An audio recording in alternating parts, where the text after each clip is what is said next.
right? If you don't agree, that's fantastic, right? And trust me, y'all are not going to agree with some of the stuff I say. If I didn't have a reaction channel, I would have stopped watching it. Okay, I would have stopped watching it for sure, 100%. If you've seen the show, I don't need to justify Esther. She ain't ever put on no fucking eyeshadow for this nigga. You gotta understand, the worst of Game of Thrones is still better than a lot of other shows. Okay. And to me, people look at the things that they did so wrong that they don't look at the things they did right. Oh yeah, it was called The Long Night. The Long Night is the big battle where you couldn't see shit. It's the Long Night, not the Dark Night. There was no Batman in sight. Turn up the brightness. Bop! Concussion. Bop! Concussion. Darnell, nigga! Season 1 and Season 7 were fucking boring compared to Season 8. This show is ass. This show is horrible. Nigga! No, Legacies sucks, bro. That shit sucks. He got incinerated. He got incinerated and nothing but his shoes were left. And nobody gave a fuck in that moment. It was a dude vampire and he was explaining something and he's like, and she was like, I'm not going to be vamp-splained by, brother, I don't remember the rest of the scene. I blacked out. Your story. That's the problem I had. If you're going to do that, at least have it contribute to a good story. Don't just have the superficial parts of the story be that way, but not be able to really put that into the actual story that matters. There's other stuff I want to say, but I mean, the show sucks. Okay, I gotta speed through. I gotta speed through it. Because y'all know. 3 hours. I gotta speed through this. Holy shit. Okay, My Hero Academia. I just feel like I gotta justify everything with you niggas. Yeah? This season 3 was a fucking filler. It was a filler, boy. I mean, I get it for plot, but holy shit, I can only overlook so much. That shit was so random to me. Was that not random to anybody else? It was good family drama, but Cece was like, what is going on? And then Allison was stupid as fuck. But then they introduced Aoi. Nigga. People love this show and I don't understand why. I gotta be honest. Stop it. Stop it. I don't like that. It's the most non-creative way of going about any fight. Two people just yelling at each other and a bunch of papers flying everywhere. Welcome to a tier list. It's been a minute. A lot of people have wanted the character tier lists back. I'm not going to be bringing them back, but I'm going to be doing this yearly thing where I look back on the reactions I've done and I rate the shows. The movies will be a separate tier list. If you're on YouTube, understand that you guys got some movies, but from me recording this and into the future, movies are exclusive to Patreon. So at this point, by the time YouTube sees this, there should be so many movies on Patreon. They're Patreon exclusive, right? But that's going to have its own little tier list. This is interesting because I plan on shrinking the early access point. Right now, Patreon is 6 months ahead of YouTube. Now, I'm going to be chopping that time down slowly over time, but this is recorded at the end of the year of 2025 in December, right? My cutoff point for like this stuff is going to be November. I'm going to be trying to do this yearly. The cutoff point is going to be November. Then I'll start thinking about my tier list and then record this video. If you guys want this on time, it's going to be on Patreon, at the end of the year, but I'll probably name it some like annual thing on YouTube. But hopefully YouTube will sooner or later pretty much catch up to Patreon. If you guys want to, I recommend watching my Patreon version because I'm going to try to put footage of my reaction to the show over this. But when I'm talking about the shows, but if copyright hits me pretty hard or whatever, then obviously I won't be able to do that. Hopefully though, the footage works and I can put it over my talking about the show. Now obviously, since this is my first tier list that I'm doing, my first time trying to do this annually, I'm going back years just because there are shows and movies that I've reacted to that I have to now rate. But from after this tier list, from then it'll be yearly, right? All the reactions I did that year, but this goes back years. So understand that I'm not gonna remember everything. I kind of went through the stuff on IMDb and tried to remember what happened and how I felt. Some stuff I remember very vividly, some stuff I don't remember very much at all. Okay, but I get the general. I remember the vibe. Once I'm like looking at the images and stuff. And you might be wondering why I have this divided by seasons. I was gonna just rate the show, but then I realized every season is so different. It's so different. And it's specifically me thinking about Game of Thrones, because I'm like, season 8 is so different from the rest of the show that I can't just rate the show and have it feel right. I have to separate it by seasons. So that's how I'm going to do this. And then it'll be once I finish the show, I'll then rate the show as a whole. So I'll rate all the seasons and then I'll rate the show. If the show isn't complete, then I'll just keep the thumbnails down here. But there you go. I have it separated by seasons and then I have the show as a whole. Now, before I get into this, understand that this is my opinion. This is my opinion. Y'all, you guys know at this point, if you watched any of my videos, I have my own criticism. Okay, I have my own thoughts. I have my own feelings, and I usually kind of hear about what people think, but I have my own feelings about the shit. And I can be critical, but understand that I'm trying to have a good time. I don't think there's any point in watching a show or movie and not trying to have a good time. You know what I'm saying? With that being said, the version of me you guys get on my reactions are me trying to have a good time. This is my unfiltered opinion. Unfiltered. If you just want to watch me try to have a good time and watch your favorite shows or whatever, that's cool. Click off this video, because I'm about to be honest. I'm about to give y'all my true feelings, and some of y'all gonna be butthurt. Don't be butthurt. Don't be. It's just my opinion, just how I feel, right? If you don't agree, that's fantastic, right? And trust me, y'all are not gonna agree with some of the stuff I say, but understand that if I put your favorite show in C tier, that's not a bad thing. I would say D and F tier are like, well, there's a reason I put wording there to really specify. That was not great. Understand that if I put something in D tier, if I didn't have a reaction channel, I would have stopped watching it. Okay, I would have stopped watching it for sure, 100%.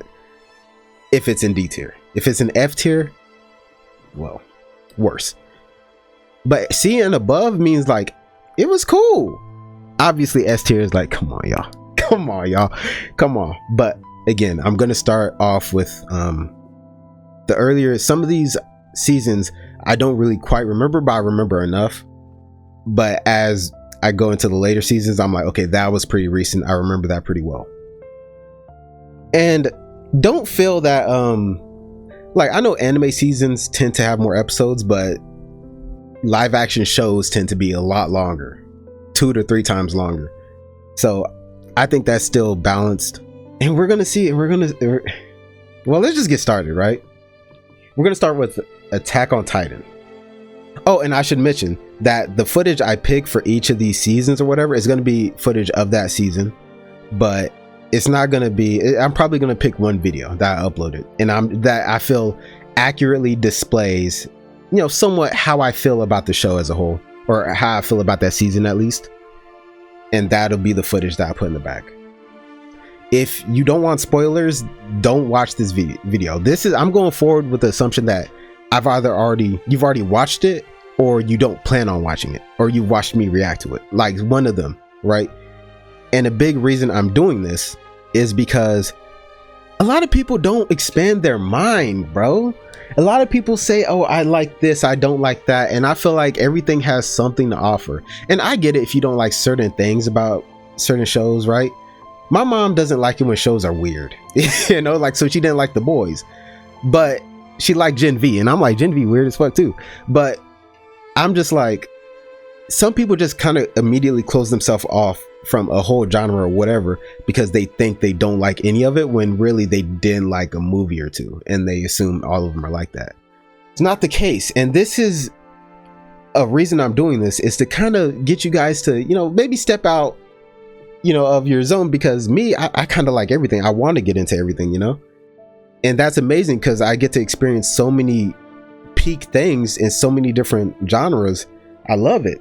And I think it really allows me to see the highs and lows of other shows. Seeing, oh man, they doing it like this. Maybe they should have done it like this, or this is incredible. So, it's just a, kind of show my point of view on some shows you might be interested in, or, if you just wanted my opinion on the show, which some of you might find it interesting. All right, so we're starting with Attack on Titan. Again, this isn't in perfect order because some of the seasons I watched a long time ago. All right, season 1 of Attack on Titan. Oh my god, I don't know any other show that had a better start. I gotta be honest, I don't know. I'm looking at these shows and I'm like, no show had a better start than season 1 of Attack on Titan. Everything they did with Eren, everything they did with Eren was fucking incredible. Again, in case you plan on watching it, I don't want to go into too many details, but it's incredible, bro. The female Titan, mind you, this is everything that happened in season 1. Let me pull this up. Season 1 had the female Titan, the first episode where Eren's mom gets eaten, and how you're like, what the fuck? They're showing the intelligent Titans, and you're like, what's going on? There's a mystery here. A time jump forward, and then the colossal Titan comes back, and Eren's like, nigga, what the fuck? The imagery, people killing themselves because the Titans have breached the wall again. Are you kidding me? Now, when I'm really thinking about the female Titan, looking at Levi, what Levi could really do, because you think Mikasa is different than everybody, then you realize Levi is that nigga. Let me see. Yeah, it had the female Titan. It had Eren, the reveal of Eren. There's so many questions yet to be answered in the first season, and they don't answer any of them. They don't answer a goddamn thing, and it's fucking incredible. I'm not gonna spend too much time on it. Season 1 is S tier. Season 1 is S tier. Season 1 is S tier. It's S tier. No one who, a friend of mine, he and Attack on Titan I think Attack on Titan is his favorite show ever, and for good reason. Everything was good. How's everything good and you answer nothing? They don't even give us fake answers. They don't give us red herrings. It's literally everything's a mystery. You don't understand what's happening. Stuff is just happening. It's incredible. Season 2 was, I feel like it slowed down a little bit, right? Because this was the military police, right? Am I tripping? I could be. Hold on. Season 2 had the Beast Titan and everything that happened. The reveal of the way they revealed the Colossal and the Armored Titan.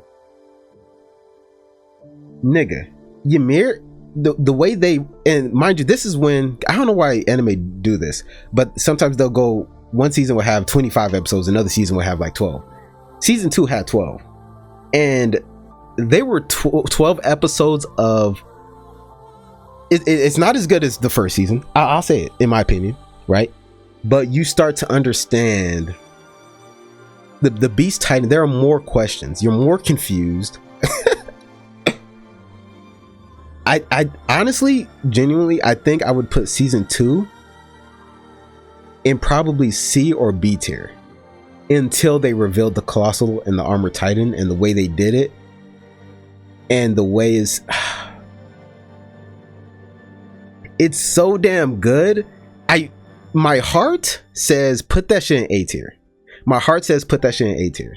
But I think at a certain point, like, it was a lot of standing around, bro. It was it almost, at some points, it felt like a slice of life anime with the pacing. It felt like the season was there to reveal the beast. It's so good. I just felt like it didn't. It's good. It's so spectacular. I'm gonna put a B tier though, because here's my thing. I have to put things lower than I want to. Don't expect, just because I put season 1 in S tier, the first thing I placed was in S tier, don't think everything's going to S tier. I already kind of pre-rated a lot of the seasons, and I realized that I ended up kind of putting everything in S tier and A tier, so I had to be real rough. I had to put some stuff in C tier, I had to put some stuff in D tier. It is what it is. We have to create that separation because S tier is S tier, like above everything. So we gotta create that separation. Season 2, B tier. Even though the reveal was sick, but that's kind of what you watched that season for. The reveal of the beast. Now, they didn't even reveal anything with the beast, really. It was the reveal of the colossal and the armor. That's kind of what you watched that season for, right? And then and then they reveal season 3. I'm gonna get S tier. S tier. Holy shit. They give you not all the answers, but they give you a lot of they give you all the answers pretty much, but then they give you details in the next season that, brother, are you fucking kidding me? Season 3, they reveal the Attack Titan and its powers. They reveal what's going on with the world. Oh my god. And then the choosing between Erwin and Armin, that whole sequence, Levi versus the Beast Titan, that should be all I need to say to put in an S tier. That should be all I need to say. Levi versus the Beast Titan, that's it. Must I say more? Must I? The Erwin speech, are you kidding me? Peak. It was peak. No pun, because of the character. It was fucking incredible. Wait. Oh yeah, then Grisha. Yeah, you look at oh my god, there was so much revealed. It's S tier. I'm done talking about it. It's S tier. It's S tier. It's S tier.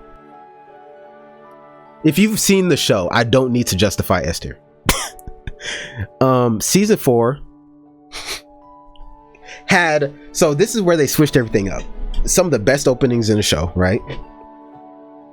They show you basically the rest of the world, and you realize how closed off the whole previous part of the anime is. And okay, I should mention this real quick. I also understand that some people only watch shows after they've heard spoilers. They have to actually know a lot about the story before even giving it a shot, really. My mom is like that. She'll want me to spoil the entire story, the entire show, and then she'd be like, okay, I'll give it a watch. At that point, I'm not watching if someone spoils something, right? But some people are like that. So anyway, season 4, they expand the world. You realize, and then we go to war. It's war for the rest of the show, and you're fighting Eren, and everyone is developing. Flock, I fuck with Flock. I don't give a fuck. I think he did his thing. Season 4 of Attack on Titan has to be one of the craziest. I mean, it has to be one of the greatest finales, greatest stories I've ever experienced in fiction. Because you understand, it's one of those stories where you kind of understand everyone's point of view. It reminds me a lot of The Last of Us and Last of Us Part 2. Specifically, Last of Us Part 2, because you start to see things from the other people's perspective. And I love that stuff. I know some people don't like it. I love that stuff. You start to realize that Peak is awesome. Or Peak, goddamn, was it Gabby? Gabby's awesome. I love Gabby. You put a sniper in her hand, she gonna handle everything. That little girl, she's like 8 years old, bro. But to be able to give you so many new characters, again, I know some people don't like that. I loved it. The story's incredible. It's S tier. I'm done talking about it. It's S tier. And the show as a whole, S tier. The show as a whole, S tier. I think B tier. I think season 2 was a little slow, but the show's S tier. The show's S tier. By the way, I'm not going to be ordering them from left to right. That's too much work. I'm not doing that shit. But I will be if a couple seasons and the show or whatever are in the same tier, I'll make sure I put them together so it's easier to look at. Criminal Minds. Okay, so Criminal Minds is interesting because Criminal Minds was one of the... Oh, it's Feather. We're like You know, the shit that be in your pillow. Season 9 was around the time that me and my buddy started. I started the reaction channel around this time, and we were already seasons into the show. I should also mention, if you want the rest of the Criminal Minds stuff, understand that like me and my buddy, we haven't really been hanging out. You know what I'm saying? I'm not gonna get into it, but I really wanted to wait for him to like watch the rest of the show, but it's just not gonna happen. And I had already recorded a couple. I think I recorded the rest of season 11 or season 12, I mean, but the footage had become so old while I was waiting for him, like literally, like it's years old at this point. And now like the story's so broken up in my mind that I don't know if I want to get right into it. I do at some point, but I do plan on finishing Criminal Minds because I love the show, as you guys will see. But it's weird to get back into it after you've been away for so long, especially when you have other reactions going.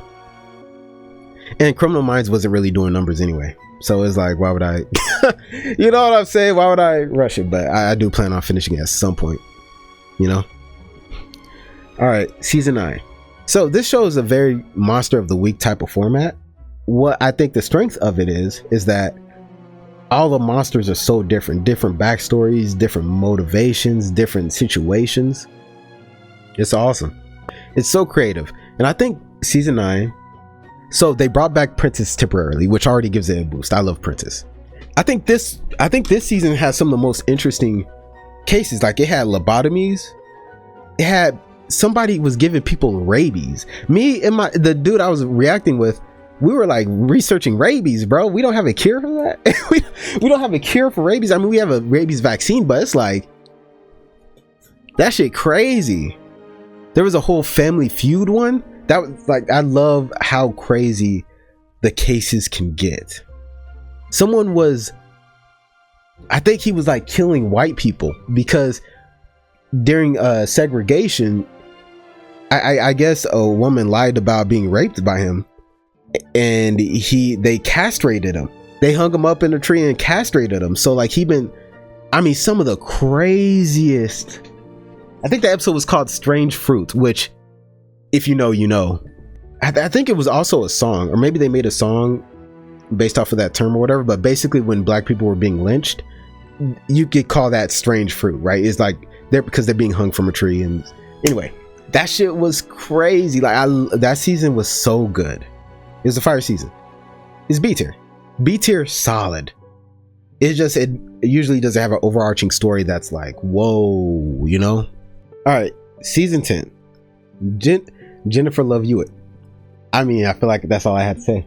Jennifer Love Hewitt is, so if you don't know Criminal Minds, every season they typically change.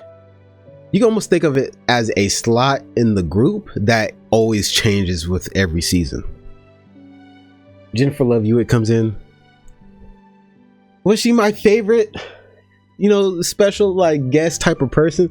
No, but she was cool. And she's Jennifer Love Hewitt. I mean, yeah, you know what I'm saying? Like, I got a little bit of a crush type shit. But here's my thing. It was more of the same. It was more of like the cold cases, all that. However, it had the most creative case, in my opinion, of the show. At least at that point. It was Mr. Scratch, and this nigga, I kid you not, like me and my buddy were watching, and we're over here really debating whether or not there's actually something supernatural going on. Cause it felt like a demon was doing this shit. It felt like we were watching goddamn Supernatural or something. It was crazy. It was so creative. That's all I'm gonna say about it. It was more of the same, but that Scratches and Jennifer Love Hewitt, A tier. Trust me. If you think everything's gonna be up here, you are wrong. Okay. We'll see though. We'll see. Season 11, more of the same. However, Morgan is like clearly, I feel like at that point, clearly the favorite. I mean, I don't know, because Reed has had some good cases, but I don't really remember which seasons he really was. I feel like in the earlier seasons, Reed was the guy focused, but Morgan I mean, they really show you how Morgan is that nigga. I mean, he turns into like a super soldier. He turns to like Batman. Like, he's hurt, he's fucked up, and he's still surviving and killing. And it genuinely felt like, okay, it's not just these people are basically different versions of the same person. They're all different people that work together on the team. Morgan is the physical guy. He always has been. And they showcased that so well. And everything else was more the same. Season 11, A tier. Oh my God. Sorry guys, I had a donut. The acid reflux. Am I recording? Okay, good. All right. Oh, so I'm gonna keep this here because I haven't finished the show. We're gonna keep Criminal Minds here. Season 1 through 4 of Demon Slayer. You know, I'm gonna go Game of Thrones first. Wait, what? Why is Gen V? Gen V should be down here. Oh, it didn't. I moved some of these. Whatever. I'll. You know what? That's fine. We'll do Ranking of Kings next.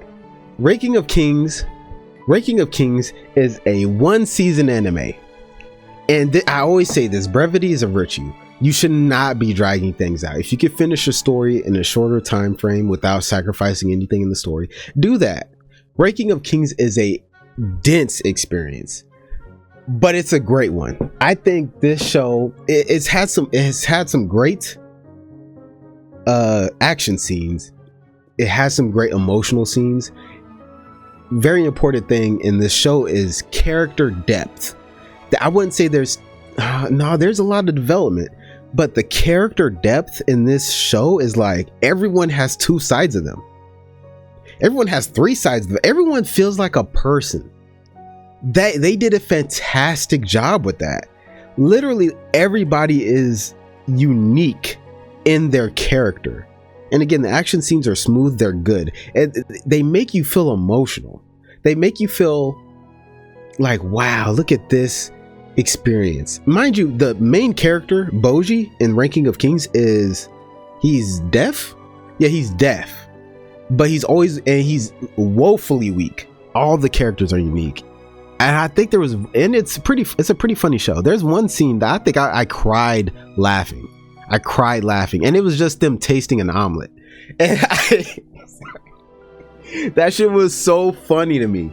And I think this anime is one of those anime where when you look at the animation and you look at the graphic, or I don't know if graphic is the art style, when you look at it, you think to yourself, okay, this isn't for me. And then you watch and you're like, I see it. Don't get me wrong. It's not, there are moments where it's like the art style does kind of get to you, but you get it. And their ability to squeeze all this into 1 season, the entire story, it's like boom, next thing. And the openings and endings, don't sleep on. I haven't seen openings or endings that good since Naruto. It's a feeling of whimsy. That's what it is. It's a feeling of whimsy, you know? I think it's a great show to just jump into, you know, and to watch and experience in like 1 day. B tier. I think it's a great experience. It's not as convoluted or crazy. I think it's a well-written short story. You get what I'm saying? It's kind of like a beautiful poem. You know, you'll remember it, but it's not like a book like Game of Thrones or Dune, or you know what I'm saying? But it's a nice little short story. It's like a Dr. Seuss book. You can have a fantastic Dr. Seuss book that says stuff, but it's not a, you know what I'm saying? Not Lord of the Rings or something. You know what I'm saying? It's not that. You know what I mean? But it's great. I think it's great. There were some episodes where it was a little slow, where I expected more. It looks cheap, you know, but I think overall good. I think it's good. Damn, I'm looking at this and I'm like, damn, is everything in this motherfucker B tier? Hold up. I'm not gonna, again, okay, so I should mention I do have some stuff in D tier and F tier. However, it's not a bunch of stuff, because if I'm watching a show, chances are people like it, right? Chances are it had a good rating or people recommended it, so they're not going to be awful. There are things that I'm gonna put in D tier and F tier, but don't expect these tiers to be big, because it's not like I'm watching a bunch of awful shows, you know what I'm saying? So yeah, Ozark, we're gonna do Ozark next. So Ozark is interesting. It's a good show. It's a good show straight up. I think, thinking back on it, I think in the moment I loved it. I think in the moment I was like, this is fucking incredible. And it was cool. There were some shocking moments where it blew your freaking mind. Where it's like, did that character just die like that? But then thinking back on it, there are so many moments where it's like, it feels dragged out. It feels like they should not be getting away with what they're getting away with. And when you have a show about the cartel and shit, I feel like you really don't want the feeling that they're just getting away with things they should not be getting away with. But the characters are amazing. So season 1 is a great setup. It has shocking moments. It has interesting character dynamics. I'm gonna go ahead and put S1 season 1 in C tier. I think in the earlier seasons I feel like they didn't really know what to do with certain characters. Like Jonah by the end of the show was awesome and he was clutch as hell, but they made it seem, I think it's season 2, I think they made it seem that he was a psychopath or a sociopath, which he is not at all. But he was over here fucking with animals.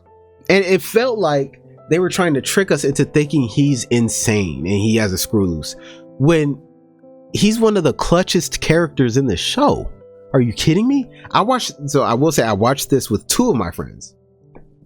And I was like, I remember reacting to it. Oh, I should also mention some of this stuff. So because I didn't react to the earlier seasons of Criminal Minds, I didn't put it up here, but I think I only reacted to season 3 and afterwards of Ozark, but I have season 1 and season 2 here.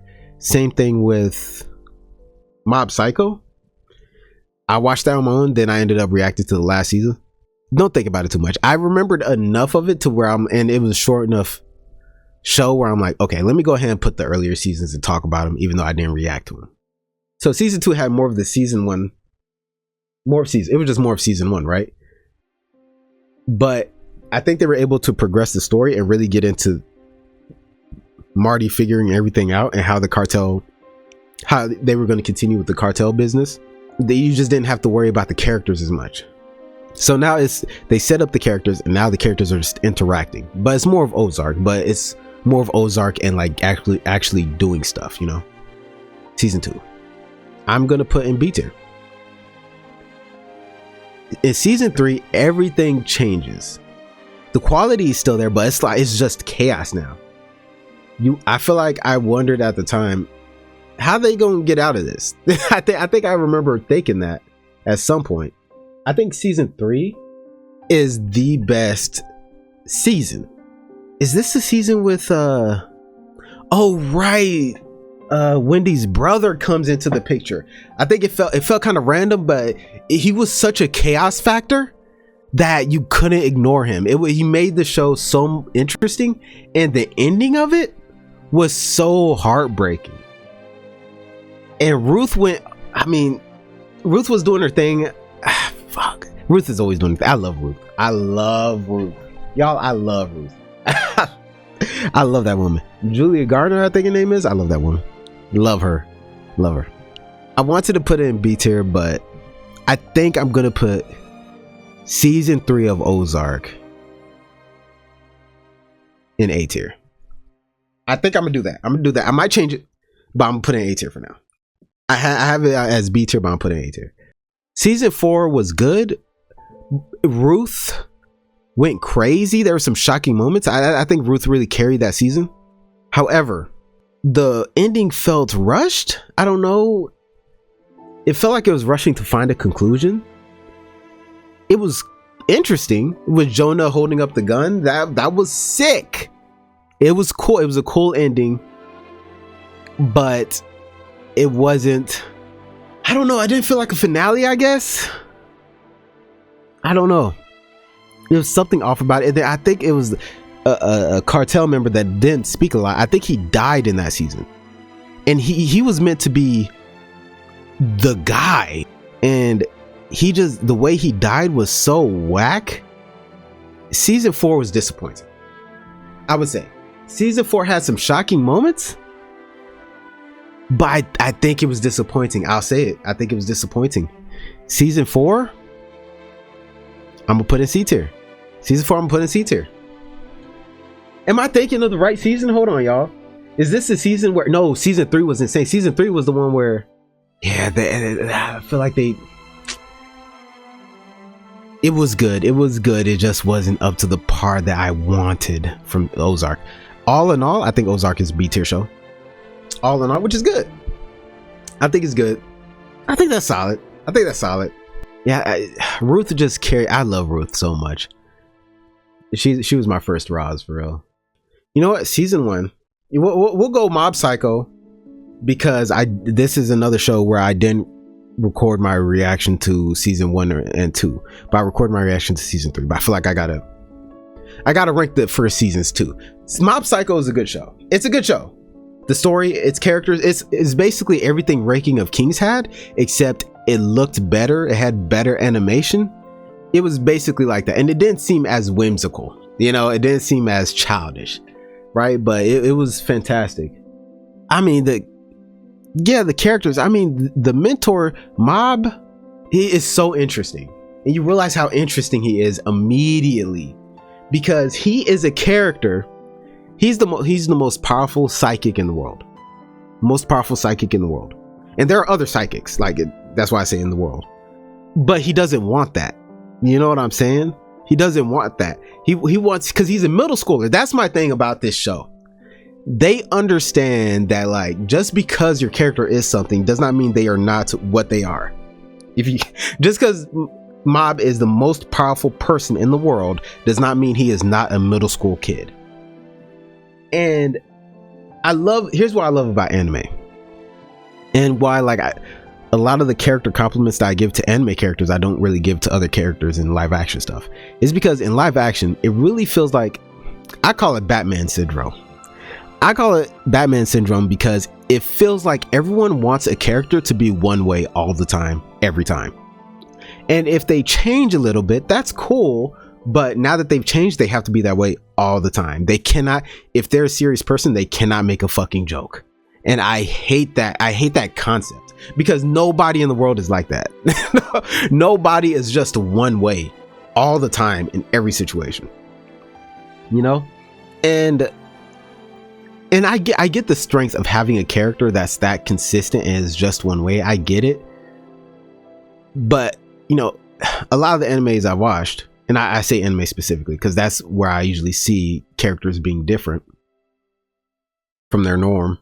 You really get to see that just because a character is one way doesn't mean that they can't be another way.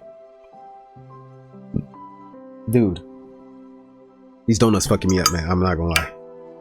I say that to say this. Mob's mentor, and we'll get to that, I think it's season 3. Mob's mentor is a fucking scammer. But he's a good guy. Like, he's a scammer. He's a piece of shit. But he's a fantastic person. Like, that's what I'm saying. Like, and then they don't just hit the tropes. Mob's friend group, his club, the fitness club, is a bunch of jacked guys who work out all the time. Mind you, they're not the typical.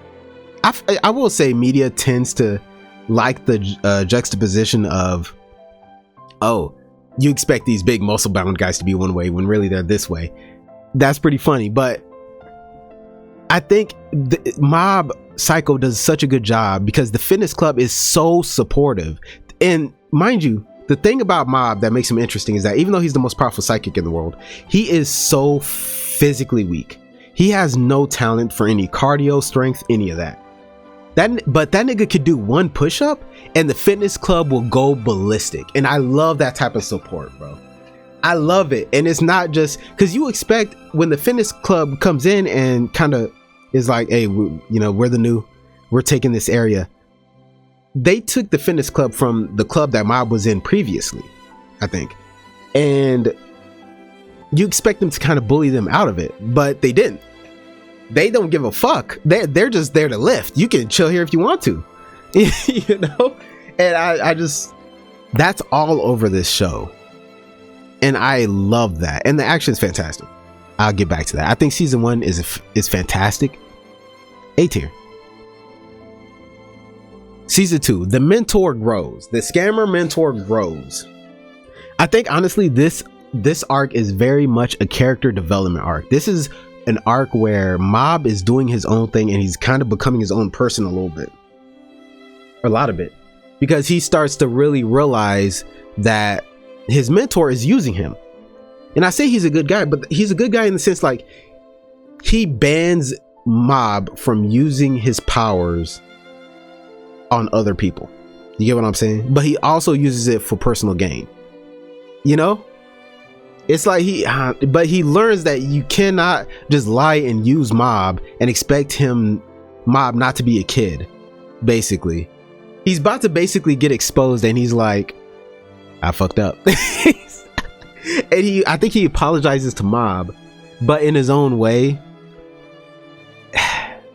Basically, if that was the entire season, I'd probably put it in C tier. You know? Because it was cool to see him develop, but it's like, bro, yeah, you're a scammer. Like, come on. But then, is this the Claw episode?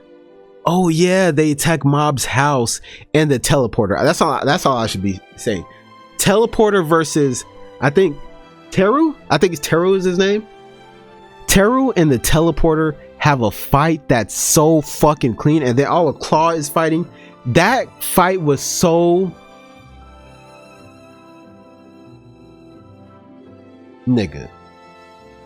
Are you serious? That fight was sick. Okay? That fight was sick. That fight by itself. Where did I put it? Where did I put it here? Where did I put it here? A tier. Yeah, I put it in A tier. Because you had some character development, but that fight was sick. That fight was sick. And then Dimple helped out Mob a bunch. Season 2 to me was the peak of Mob Psycho. Season 1 was just a fantastic start. Season 2 was the peak of Mob Psycho for me. I wish the episodes were longer, but it's, you know, it's an anime, you can't really, it is what it is. But like the problem with anime sometimes is that you can leave an episode feeling like not much happened in that episode. And I feel like in season 2 that happened a lot, but I mean that latter, they picked it up in the latter part so hard. I'm leaving it A tier. Season 3 was worse, in my opinion. Season 3 was, we were reaching the character development. We were like reaching the peak of character development, but it was a great start. It had some good action. It's interesting. And then there's the evil version of Mob. This season was all about Mob. It was all about Mob developing for sure. I feel like, and Dimple a little bit. I feel like Dimple was just a vehicle for Mob though. Like I was not as invested in Dimple's development because it felt like it was just an excuse for cool shit to happen. And I get it. It was cool shit, but it wasn't, from my memory, it wasn't crazy, but it was a lot of action. It was good. It was really good. But the thing with Mob is that there's a point where Mob gets fucked up, right? And basically he's causing all this chaos and everyone's trying to calm Mob down, right? And it's not working. And it felt like, I'm not gonna lie, I think this season felt like it was dragging on, but then the end happens and, you know, I walked away from the show feeling like that's it. I mean, not that's it, but okay, that's the ending. That's okay. I was like, okay. Season 2 was a very, I don't know. I guess because season 2 kept ramping up, and it felt like season 3 kind of, it started at a peak and then it dipped and then it rose a little bit, but not to the beginning peak. And then it stayed there for the rest of the season. Still good though. Still good. Again, I don't really remember the action scenes too much, but I think the fact that I don't remember the action scenes too much is like a very bad thing. Let me see. Not a very bad thing. I remember liking them, but I was like, okay, it's a lot of pretty colors. I've never been a very blast, like cool explosion type of guy, but I love choreography, and I feel like it didn't really have too much of that. The ending felt conclusive. It was Dimple versus Broccoli, right? That was sick. It was good. Okay, yeah. I was gonna put it, yeah, okay. So I was right in my pre-placement. So B tier. I'm putting it in B tier. I feel that's accurate. And Mob Psycho as a whole, because it's done now, I think it's an A tier anime. For sure. I don't think season 3 to me was as good as season 1 and 2, but it was good. So there you have it. Let's go Game of Thrones. I think we made it there. Game of Thrones is interesting. I'm not going to talk about too much. Into when it comes to the later seasons, because it is a longer show compared to the other stuff I've watched. So season 1 is spectacular.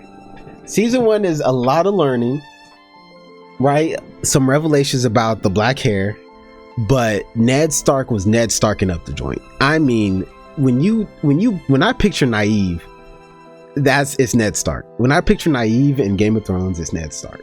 But it was so shocking. It was crazy.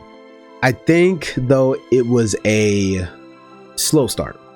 I'll say that much. It was, I don't want to say slow start. It was just, you're learning a lot. Ned is over there with Rob, and there's so many characters and there's so much history that they have to get through. I'm going to put season 1 of Game of Thrones in C tier. Okay. I think that's going to be the second lowest season.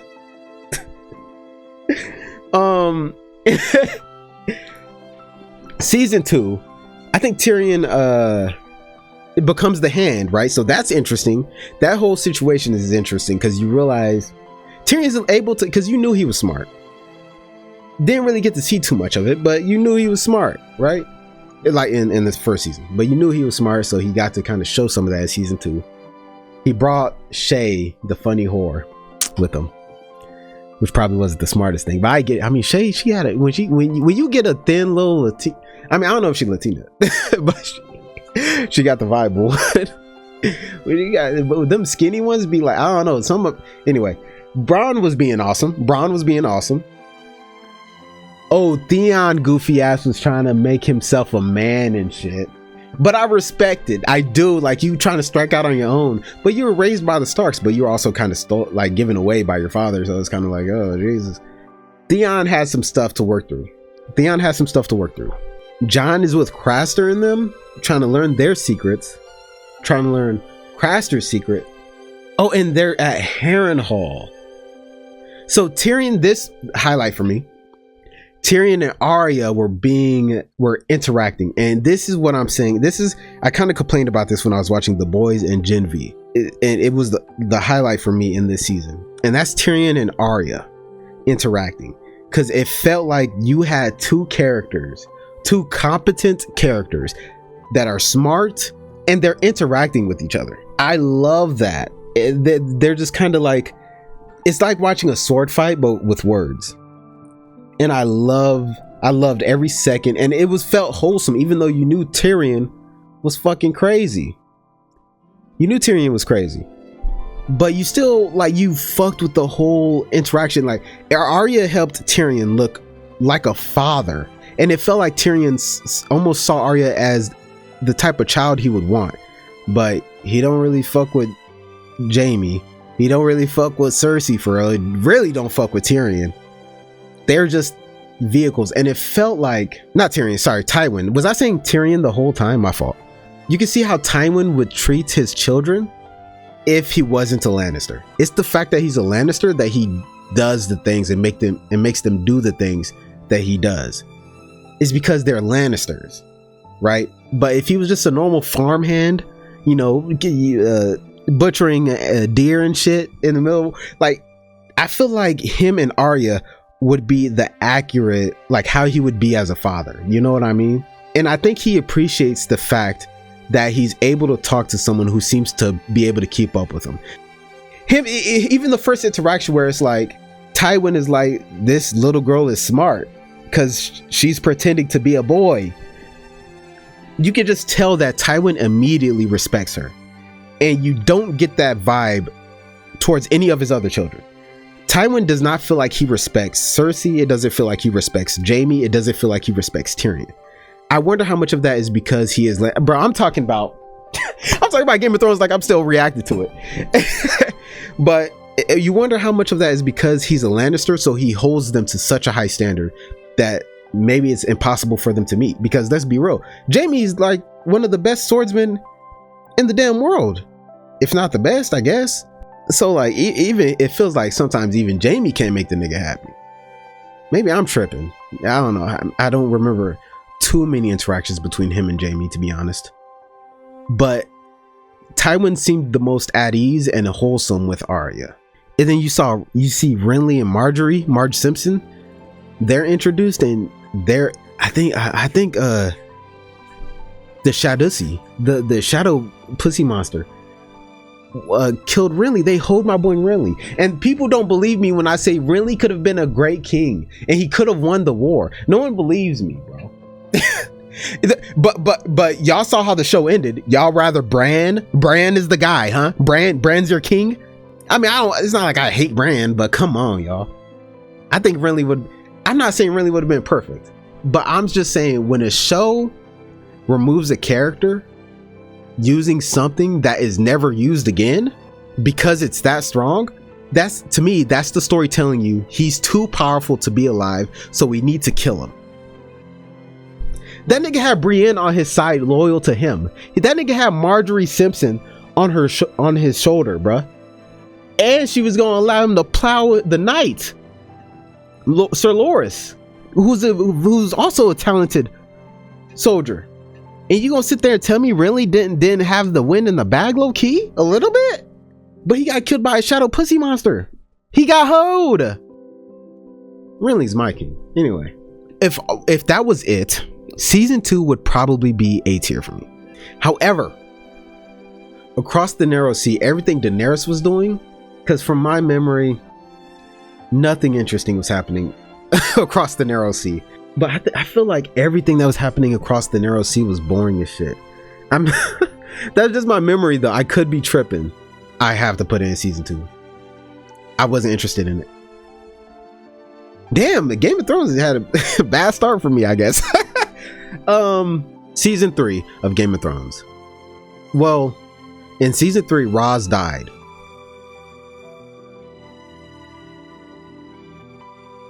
Roz died.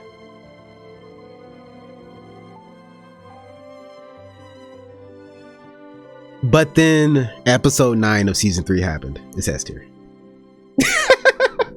I don't give a fuck. I don't even want to get into it because this video is long enough. I already know it's going to be long enough. Too long. I'm not going to sit up here. Season 3 episode 9 happened. It's S tier. Season 4 is when it is revealed that Baelish set up the show. It is revealed that Baelish basically wrote the book. Like, the Sansa is finally developing as a character, I feel like. I think at this point, right, Daenerys becomes breaker of chains. This nigga Joffrey gets married, and I think he gets killed in the same season. Oh yeah! And then the battle between the Night's Watch and the Wildling has come. The Mountain and the Viper. Oh yeah, the old girl got shot by the arrow. And then, oh my god, Shay with the eyeshadow. Tyrion was with that woman for how long? She ain't ever put on no fucking eyeshadow for this nigga. Now she calling Tywin her lion. And now she got glammed up. She got eyeshadow now? Nigga, what? Tyrion had the bitch out. Come on, y'all.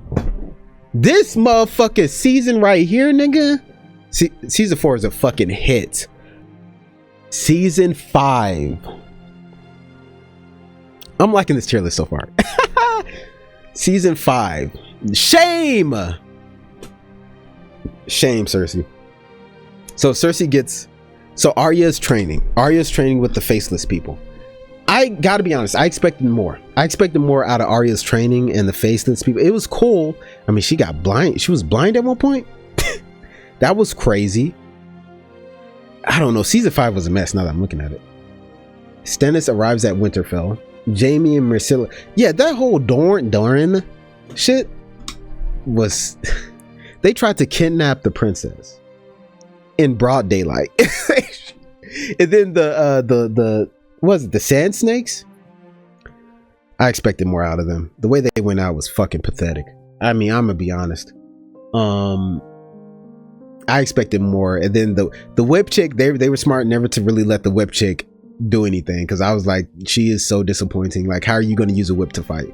No one realistically uses a whip to fight, but she's going to use a whip to fight, and it's not even poisoned. And someone was arguing with me like, you can't logistically, you cannot poison the whip because you'll poison yourself. And I'm like, well, these niggas got antidotes. Why else would you use the whip? That was my issue with it. Why are you using a whip if it's not poisoned? At least poison it. Like, what the fuck are we doing? She hitting niggas with it. Euron was like, ow, that stung. What now? What now? Anyway. But Doran was fine. I mean, what's his name? Tyrion was kidnapped, I think, by Jorah. The whole Cersei thing and like her son. Oh my god. I've already talked about it during the character tier list, but holy shit. That king right there sucked. Is the episode Stannis lost? What a fucking stupid way for him to go out. That shit was pathetic. And it's because he trusted the damn red chick. Just because she fine. Just because she 40 and fine. You can't trust that. You can't. I know. I have a weakness for it too. Them 40 and fines be. But you can't. Come on, lock in. You know what I'm saying? But the 40 and fines are like, I mean, but Stannis, like, he trusted her so much, and and her confidence pissed me off from day one. Her confidence pissed me off.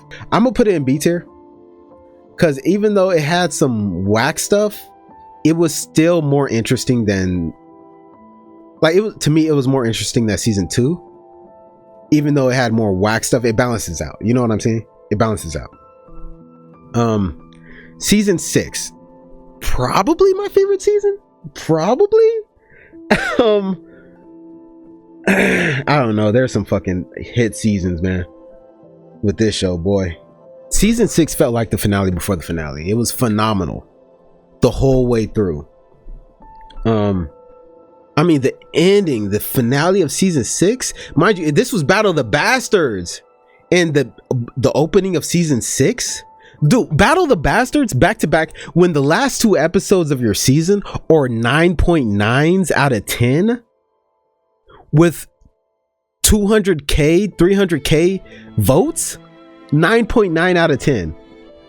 I mean, yeah, that's fucking peak. That's peak. Oh, the door also happened. I gotta be honest, I never felt that. I know during the reaction I did cry a little bit, but it wasn't because of Hodor. I thought that shit was stupid. I'm not gonna lie, because I was emotional because of the dog, and I had just lost my dog, but it just so happened to coincide with what was going on.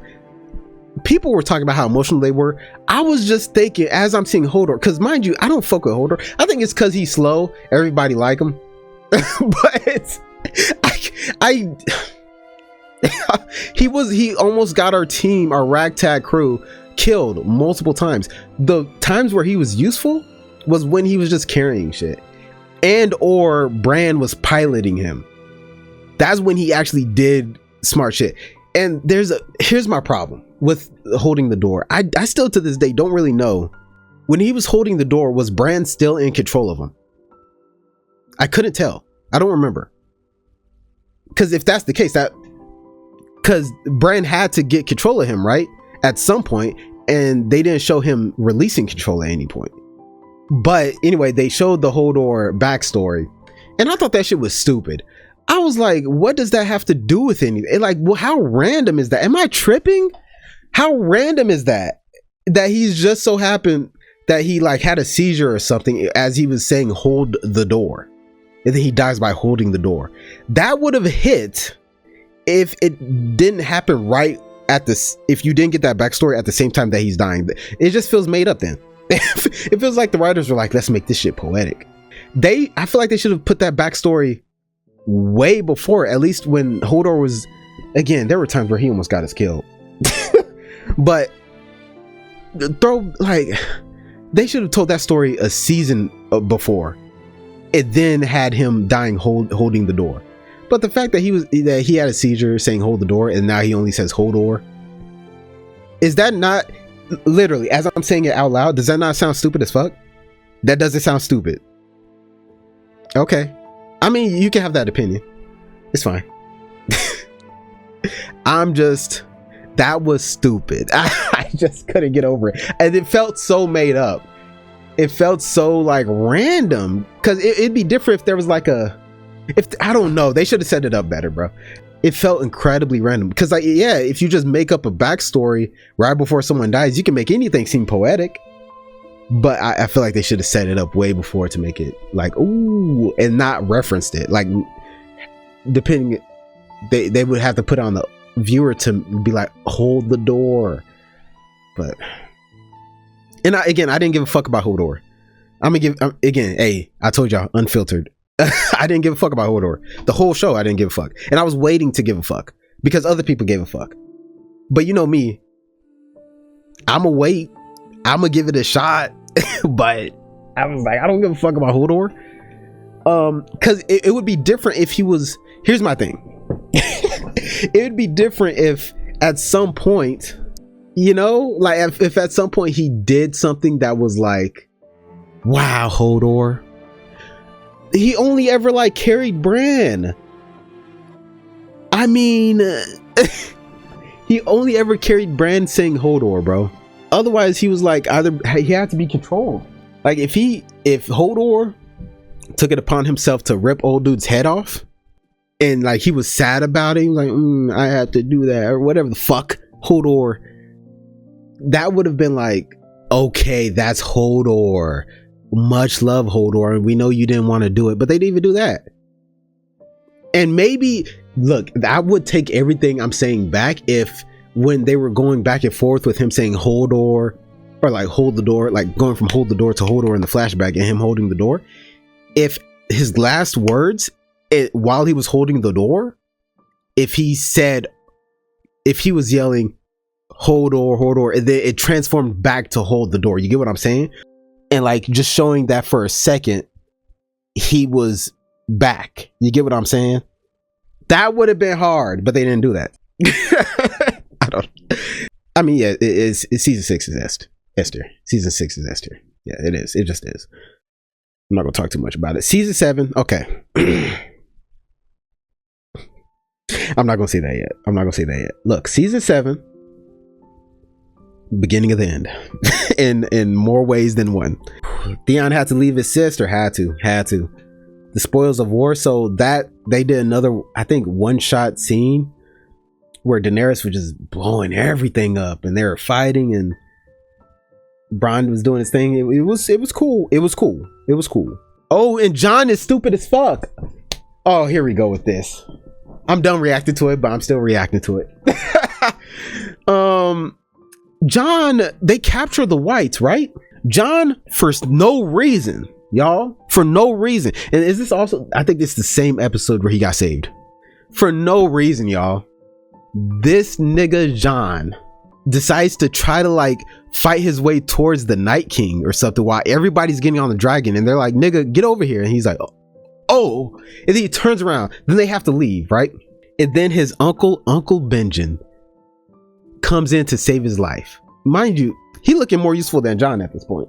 He comes in swinging. He puts Jon on the horse. Jon is like, come with me. He's like, not enough room on the horse. And then he leaves him, and then he dies. That's how Uncle Benjen goes out. This ain't the Titanic, bitch. Get on the door. I haven't seen the Titanic. I don't know if they were even on the door, but But then I think they reveal, yes, Bran learns about Jon being a Targaryen Stark. What a crazy reveal. That was for sure the highlight for me in this entire season.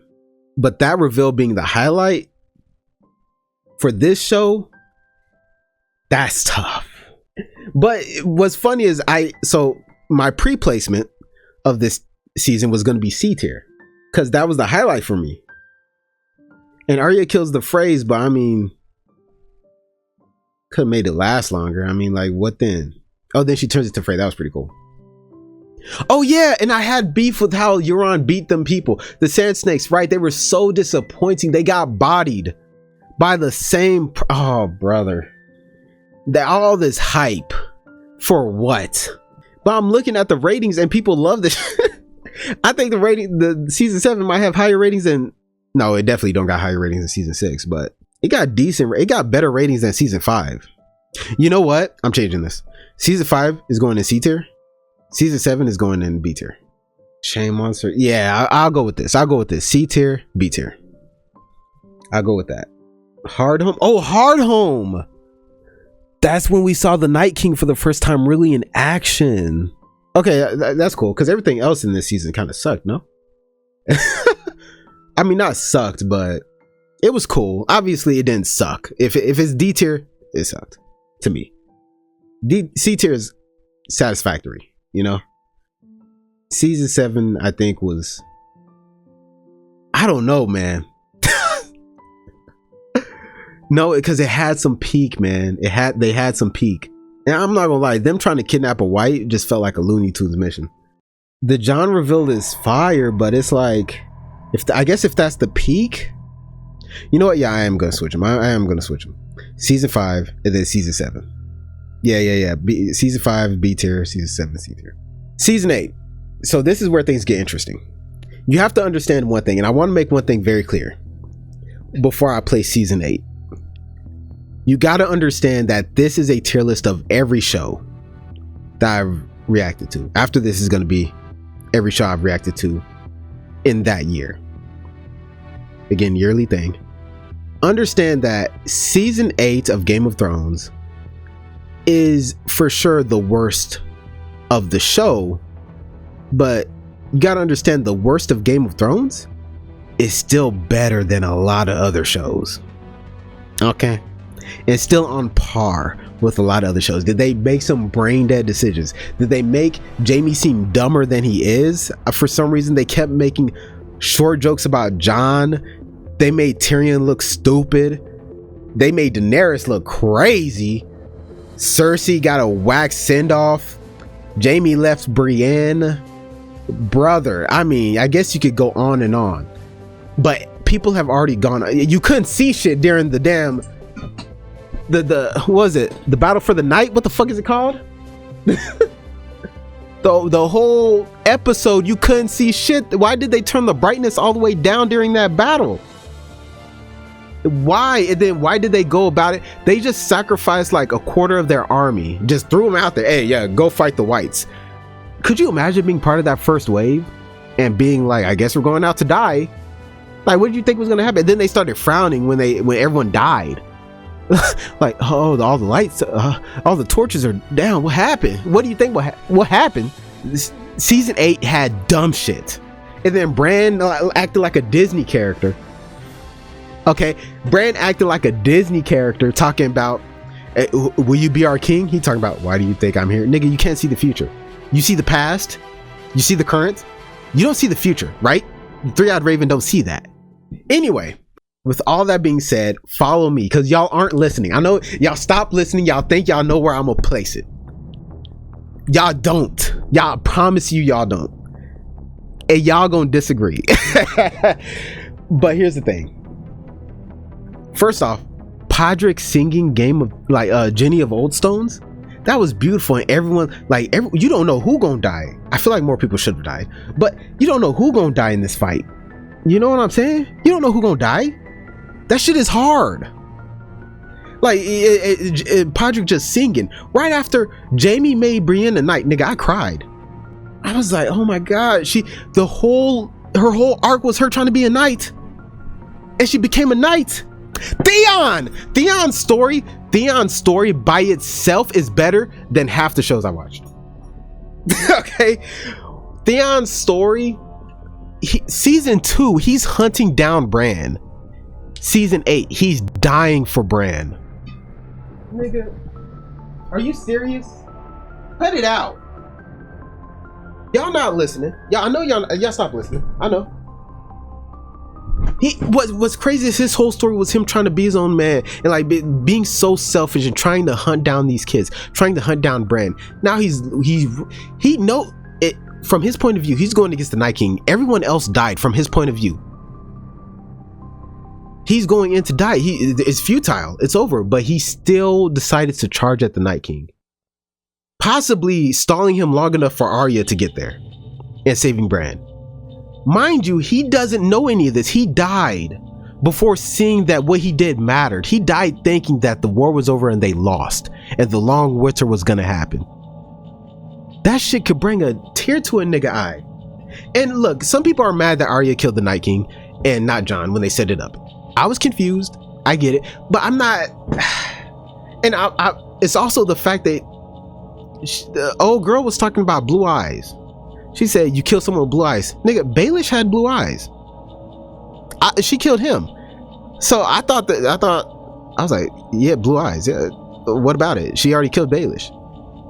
Maybe he had different colored eyes in the book, but I'm pretty sure he had blue eyes. I could be wrong. Maybe they were teal. I don't know.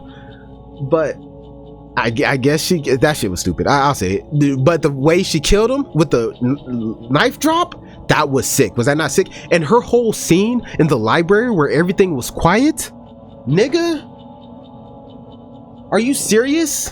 That was one of the coolest scenes in the show. Everything is quiet, and you see Arya. If you look at season 1 Arya to this Arya, nigga, and Bran the Broken. People complain about Bran the Broken, saying he's boring. I hate that. Bran the Broken is one of the most interesting characters to me because he's broken. He saw everything. Imagine what we saw as fucking TV viewers, as show viewers. We're watching a show, right? We're watching all this fucked up shit happen. There were scenes where I could not watch. The Sansa scene with her and Ramsay and Theon having to watch. Bran, her brother, had to watch that. I couldn't even watch it. I literally couldn't watch it. And they didn't even really show anything, but it was just the implied. I couldn't do it. Bran had to sit there. He's not only seen that, he's seen everything in the past, present. And you gonna sit there and tell me that you wouldn't be broken? If you're not broken after seeing half of what Bran has probably seen, then you're a sociopath. And I always thought it was so cool that Bran just he stopped giving a fuck. He didn't give a fuck about a goddamn thing, which is why him becoming king, I'm like, but I don't know. But he should have been Whisperers or whatever the fuck, the guy of Whisperers. And then Jon telling his sisters the truth. I mean, that fits Jon's character, I feel. And then Sansa immediately snitching. That fits her character. I'm not mad at it. I would have done it too. Probably. I would have probably told Tyrion, hey, just so you know, especially because Sansa don't fuck with. Look, Sansa don't know Daenerys. Sansa don't fuck with Daenerys. Sansa fucks with Jon. Sansa wants to be queen of something. So why wouldn't she immediately snitch? You get what I'm saying? Hello? Is the crowd awake? I'm literally like, yeah, you should do that. I mean, again, this was in the time where I'm reacting and I'm not really pausing very much. I'm not really talking through my thoughts. But yeah, I'm snitching. If I'm Sansa, I'm like, yeah, this Daenerys chick is crazy. And guess what? Sansa was right. I know y'all don't agree with it. I know that it's a weird, they went a crazy direction. Sansa shouldn't have been right. I'll say that much. Sansa, I don't know if Sansa shouldn't have been right, but she shouldn't have been as right as she was. Daenerys shouldn't have crashed out in the first place. We can all agree on that. But I would fuck with Jon as the king. You get what I'm saying? So I agree with, put Jon on the throne. I don't fuck with Daenerys. Daenerys, I mean, she cool, but I'm personally, if I'm looking for a leader, I would be more inclined to follow Jon. At least if we're going all the way up to season 7 and stopping there, I'm more inclined to follow Jon than Daenerys, if we're picking. So it's like, because Jon is just a nice guy. He's the first the Watch Warden or whatever. He's the first one to make peace with the fucking wildlings. They've been at war for how long? And he made peace with the wildlings. And that you don't want that person to be your king? Yes, Sansa should have snitched. Also, the Hound saved Arya from becoming like him. Mind you, the Hound afraid of fire, right? How does he die? Fighting his brother that burned him in the first place, and they both fell into a bunch of fire. And after he saved Arya, guess where Arya wakes up from? She leaves the city like covered in ash. The Hound and his brother burned alive. Arya covered in ash. That's what she could have been if she followed the Hound. Nigga, y'all are sleeping on season 8. Y'all are sleeping on it, because here's the honest truth, okay? When every season up to that point, let's just say every season up to that point was a 10 out of 10, which it wasn't. If every season up to that point was a 10 out of 10, then even if season 8 feels a little bit worse, it feels like a 0 out of 10. Even though in reality it's probably a 7 out of 10. You know what I'm saying? And to me, people look at the things that they did so wrong that they don't look at the things they did right. Okay? Oh yeah, it was called the Long Night. The Long Night is the big battle where you couldn't see shit. It's the Long Night, not the Dark Night.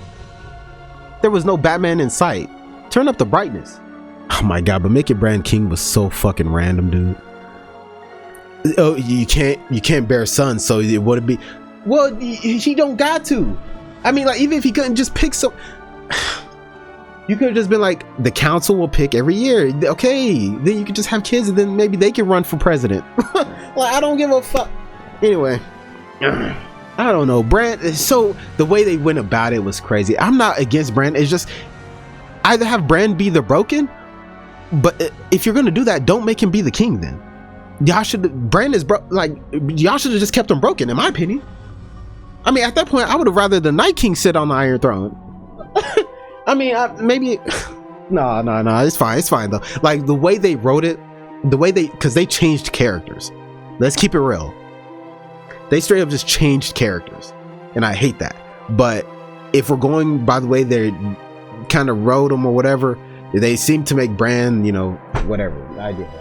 I think season 7 was comparatively boring to season 8. I think season 8 had higher peaks than season 5 and season 2. I think season 8 is A tier.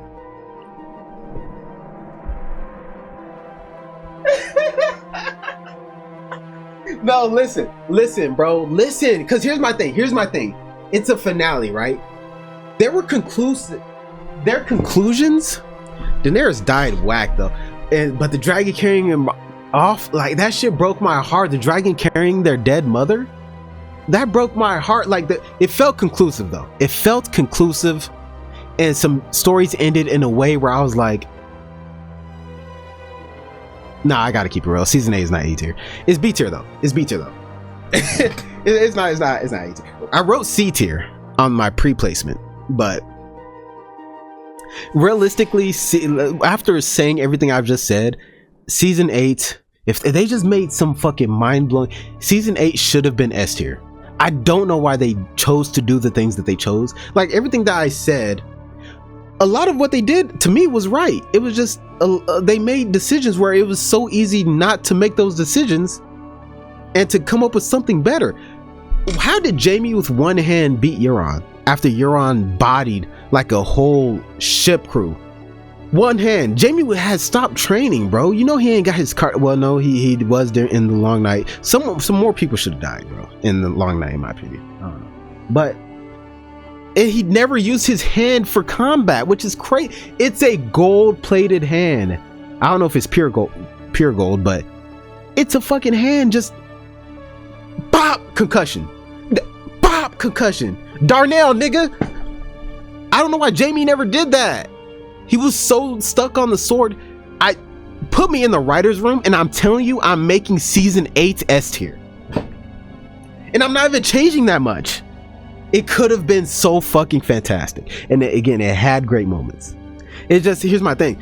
Again, season 7 and season 1 were boring compared to season 8. I'll say it.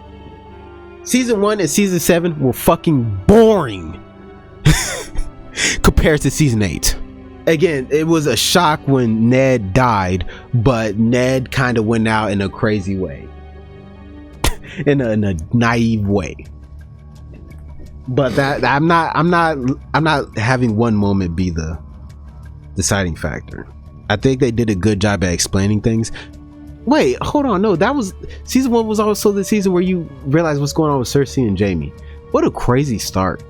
Season 1 has some cool. No, honestly, season 1 is B tier. Season 1 is B tier. I'm gonna keep it real. See, now that I'm thinking about it, it's a start. I feel like you have to give leniency to a starting it, because I gave it leniency. Now that I'm thinking about it, I gave leniency to season 1 of Mob Psycho because it's the start. You know, you got to set stuff up. So I'm giving leniency to season 1 of Game of Thrones. I think Attack on Titan didn't need leniency. I think season 1 of Attack on Titan is goated.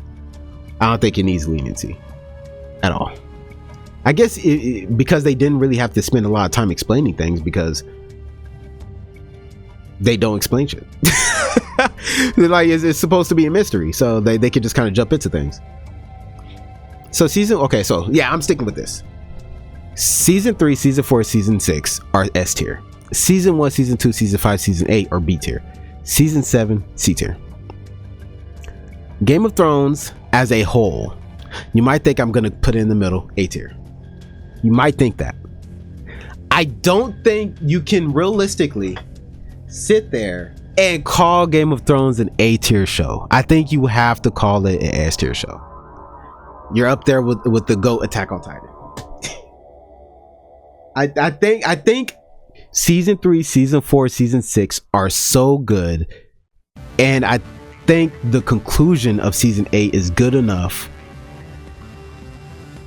that so the finale I think is good enough to where Game of Thrones you got to put an S tier. You got to put an S tier. I think you have to put an S tier. I do. I was gonna put an A tier just because of the average of the seasons, but I don't think I can do that. We're going Legacies, My Hero Academia, then Demon Slayer. Okay. Legacies. This show is ass. This show is horrible. So if you don't know what Legacies is basically a continuation of so there's Vampire Diaries, if you've heard of that.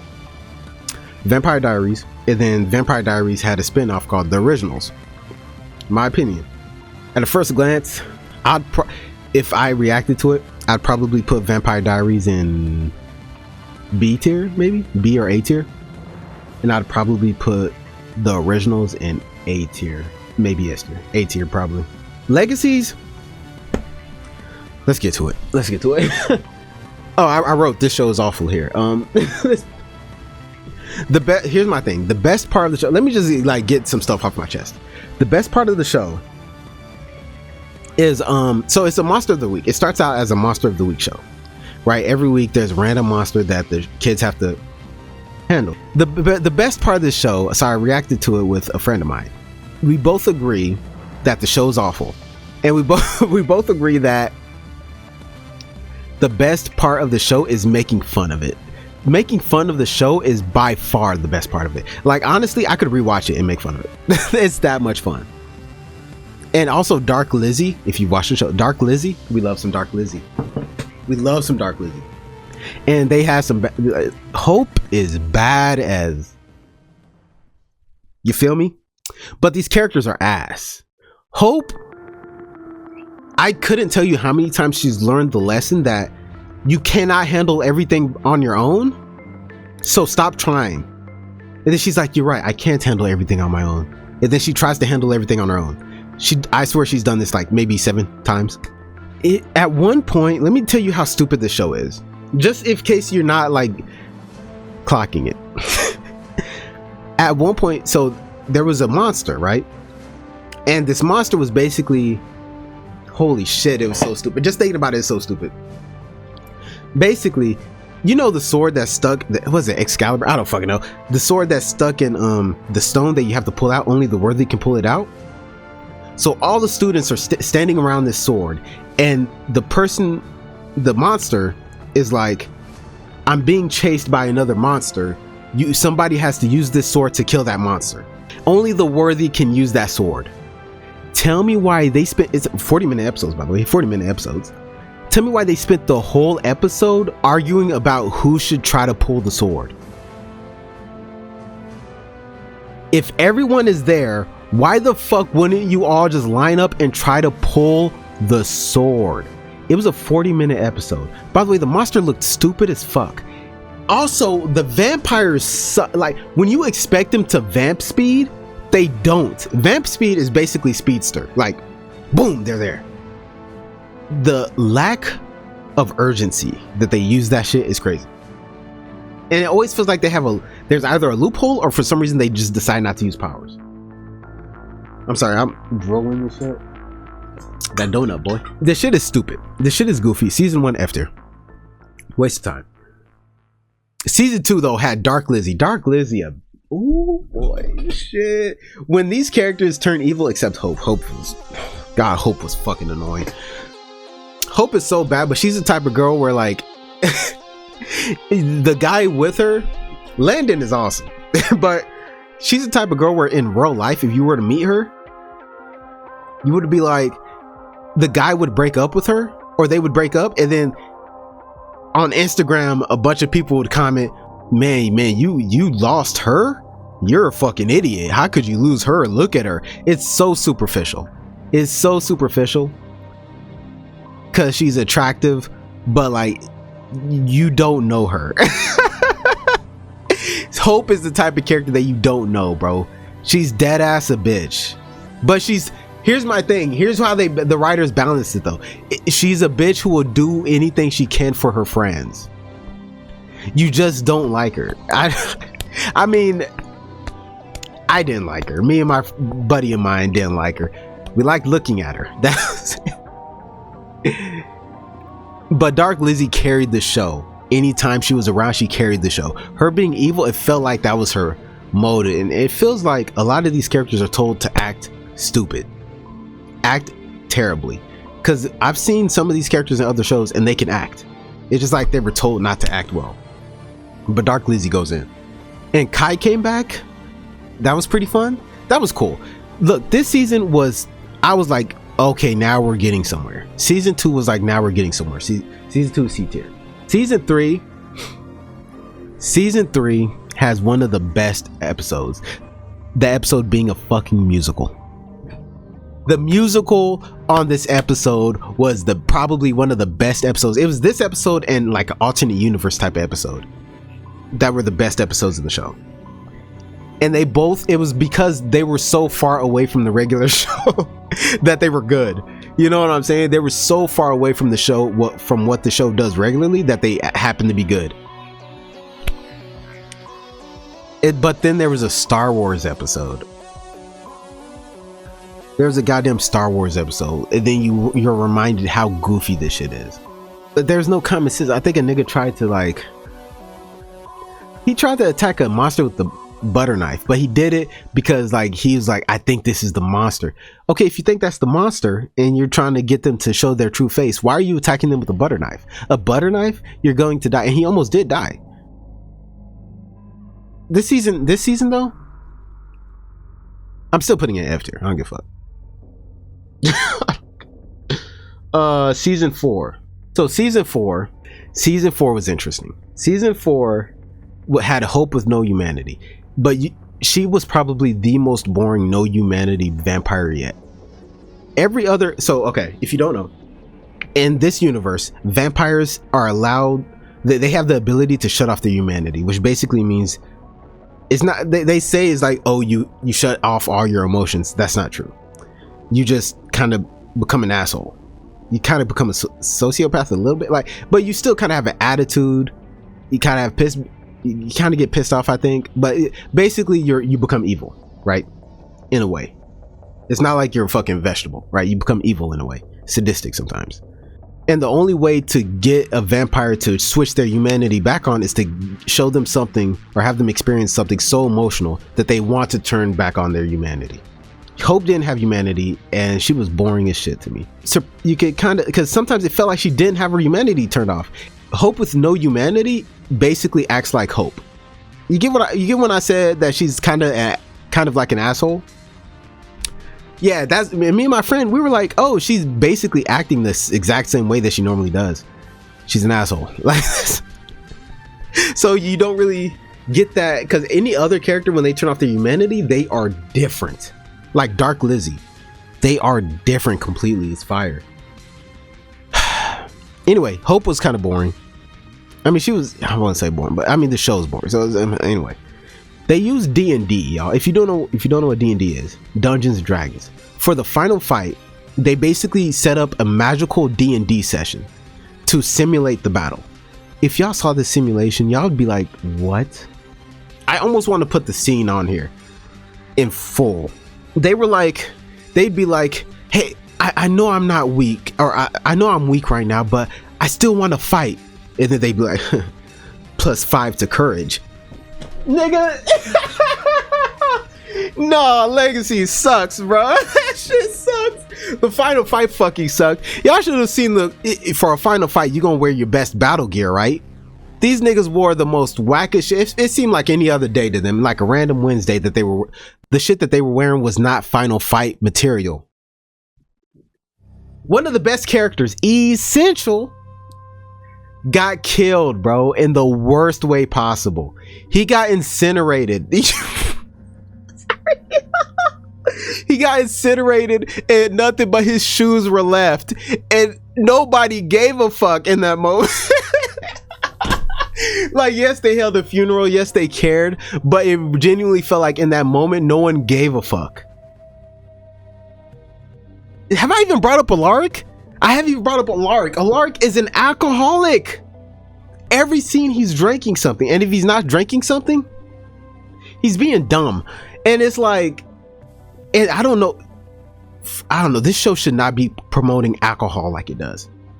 These are kids, and I get that vampires sometimes, you know, they're immortal in a way, so they might be hundreds of years old. No, this nigga is trying to drink with children. Like the vampire, he handed a shot glass, and mind you, there was a lot of time between episodes, so I might not be remembering every time he does something like this, but a vampire who is young enough to be in a skull, so he wasn't older, right? This nigga Alaric handed him a shot glass, and like they chilling in the office drinking. This nigga Alaric has a problem, legitimately. The ending was whack. Now here's one thing. Here's one big thing. Let me go ahead and place Legacies in F tier. The whole show is going to be F tier, except season 2, because Dark Lizzie was actually really fun.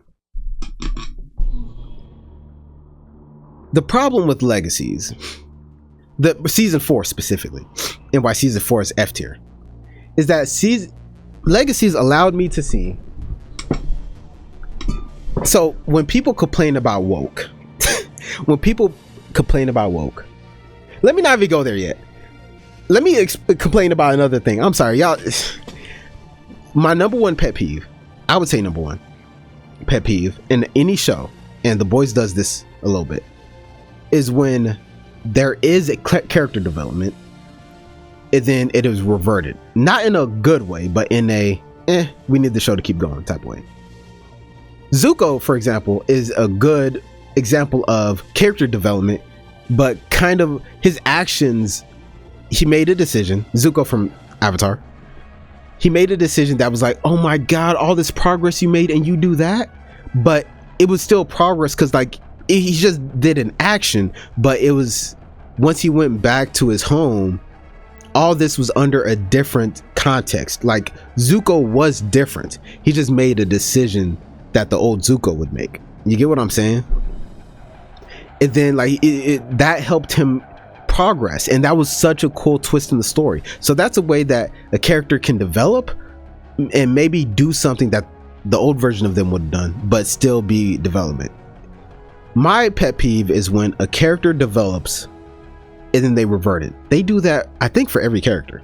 I could be wrong. I think they did it for Alaric. Alaric, holy shit. Alaric tried to leave the school. He said, I'm not a good principal. You all are in danger. You're all like, you know, you guys had to do a whole battle. They're fighting gods and shit.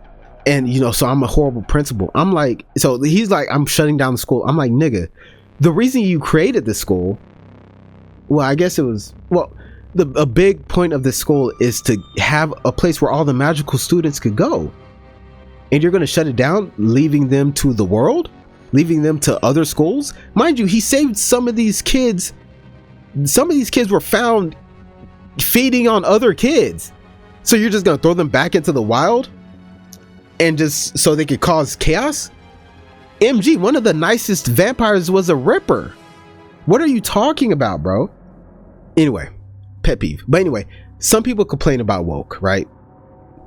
And I never really understood it. I was like when they make a character or two gay, I'm like, well, gay people do exist, whatever. You know? And then I watched this show and I was like, oh, this is what people mean by like when they complain about woke. I was like, what the fuck is happening? And I mean, it was insane. They turned the character gay. That nigga wasn't gay. Jed was not gay. You cannot sit here and convince me that he was bisexual. This is the same nigga who his best friend's girlfriend. So Jed was friends with MG. Was it MG? I think it was MG. MG had a girlfriend. That girlfriend cheated on him with Jed. They found Jed walking out of her house naked, checking her mail, nigga. He was a dumb character the whole show. He was just a dumb jock character that likes to be happy, and he was fucking other people's girlfriends. And all of a sudden, they changed his character completely. Now he's gay, or at least bisexual, and he's thoughtful, and he's like, he had a whole backstory that no one knew. Like, he was acting. And you know what's funny?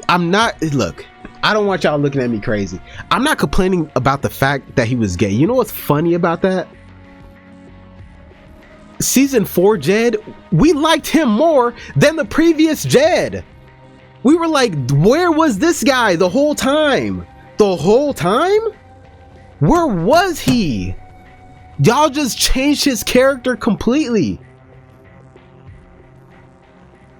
He could have just been, it was so fucking random. And then, I mean, but that's not even like my issue. It's like little stuff that they throw in, and it's like, why did you say that? Why? It's there's this air of like, so a big problem people have with the left, right, is that they get offended by certain things but not by other things. Like, racism against black people is bad, but racism against white people is good type of mindset that can be very toxic. That is what season 4 is. This, I kid you not, this was a back-to-back scene. I'm pretty sure this was a back-to-back scene in the same episode as season 4. One episode, Jed comes in, he goes, hey guys, there were 2 girls in there. He goes, hey guys, oh sorry, I mean girls. Me and my homie were like, oh brother. And then the next scene, MG, he shapeshifted basically into a white guy, and his buddy, who was a black guy, he was walking up, he's like, all right, so just play it cool and act more white. Why would you say that? That's so, just act like a lark. Like, you could tell he was trying to be funny, and it was a nice joke. It was just that joke coming right after the, oh sorry, I mean girls. That I was like, what? And then what made it worse was the context in which he said it. MG, the person who shapeshifted into the white guy, he is the whitest black guy in the show. That nigga wears nothing but sweaters. He's Carlton, and you telling him to act more white? Get the fuck out of here. And I'm like, I'm not even saying that you can't make those jokes. It's just, you can't make those jokes if you're also trying to correct something over here. You know what I'm saying? And that it was everywhere. This bitch said, I almost forgot about this. Hope was talking to another vampire.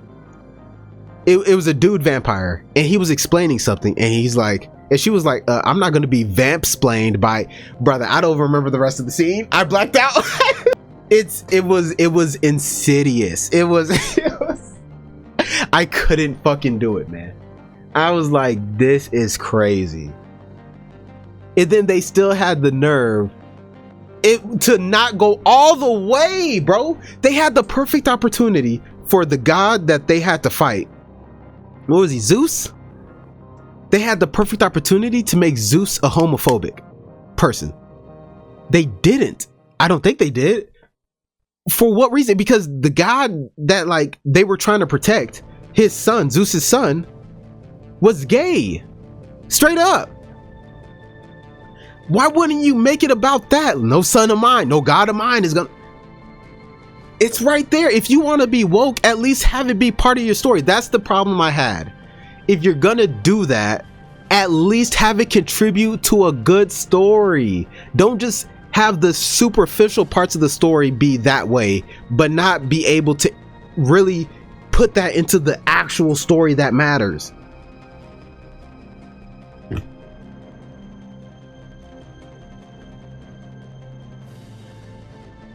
And then don't even get me started on the fact that Jed somehow killed his father at like 10 years old. That nigga was the pack leader and he killed his father. And all of a sudden, I guess he was the alpha, but he ran away. Jed's backstory was fire. Putting it in season 4 fucked it up. There's other stuff I want to say, but I mean, the show sucks. By far the worst of all 3 of the shows, the vampire shows. I said I was going to do My Hero Academia next. Oh, this video gonna be too long. How long have I been recording? Oh my god, I can't do this. No, this one I can't do. Okay, in the future, okay, I gotta speed through. I gotta speed through it. Because y'all know. 3 hours. I gotta speed through this. Holy shit. Okay, My Hero Academia. I just feel like I gotta justify everything with you niggas. Yeah? Okay, but again, this is like all the shows up to this point that I've done. My Hero Academia. My Hero Academia, great show. The world building was cool. It was a little goofy at the start. I love that it didn't slow down. So this is one of those animes where it has a huge cast of characters, and they're able to let you remember every single one and give a backstory to every single one. Sometimes at the cost of pacing, but I think they did a good job at it. But it's very tame school stuff. The first season, it's a physical fitness test. Deku can't control his power. No one is really cool yet.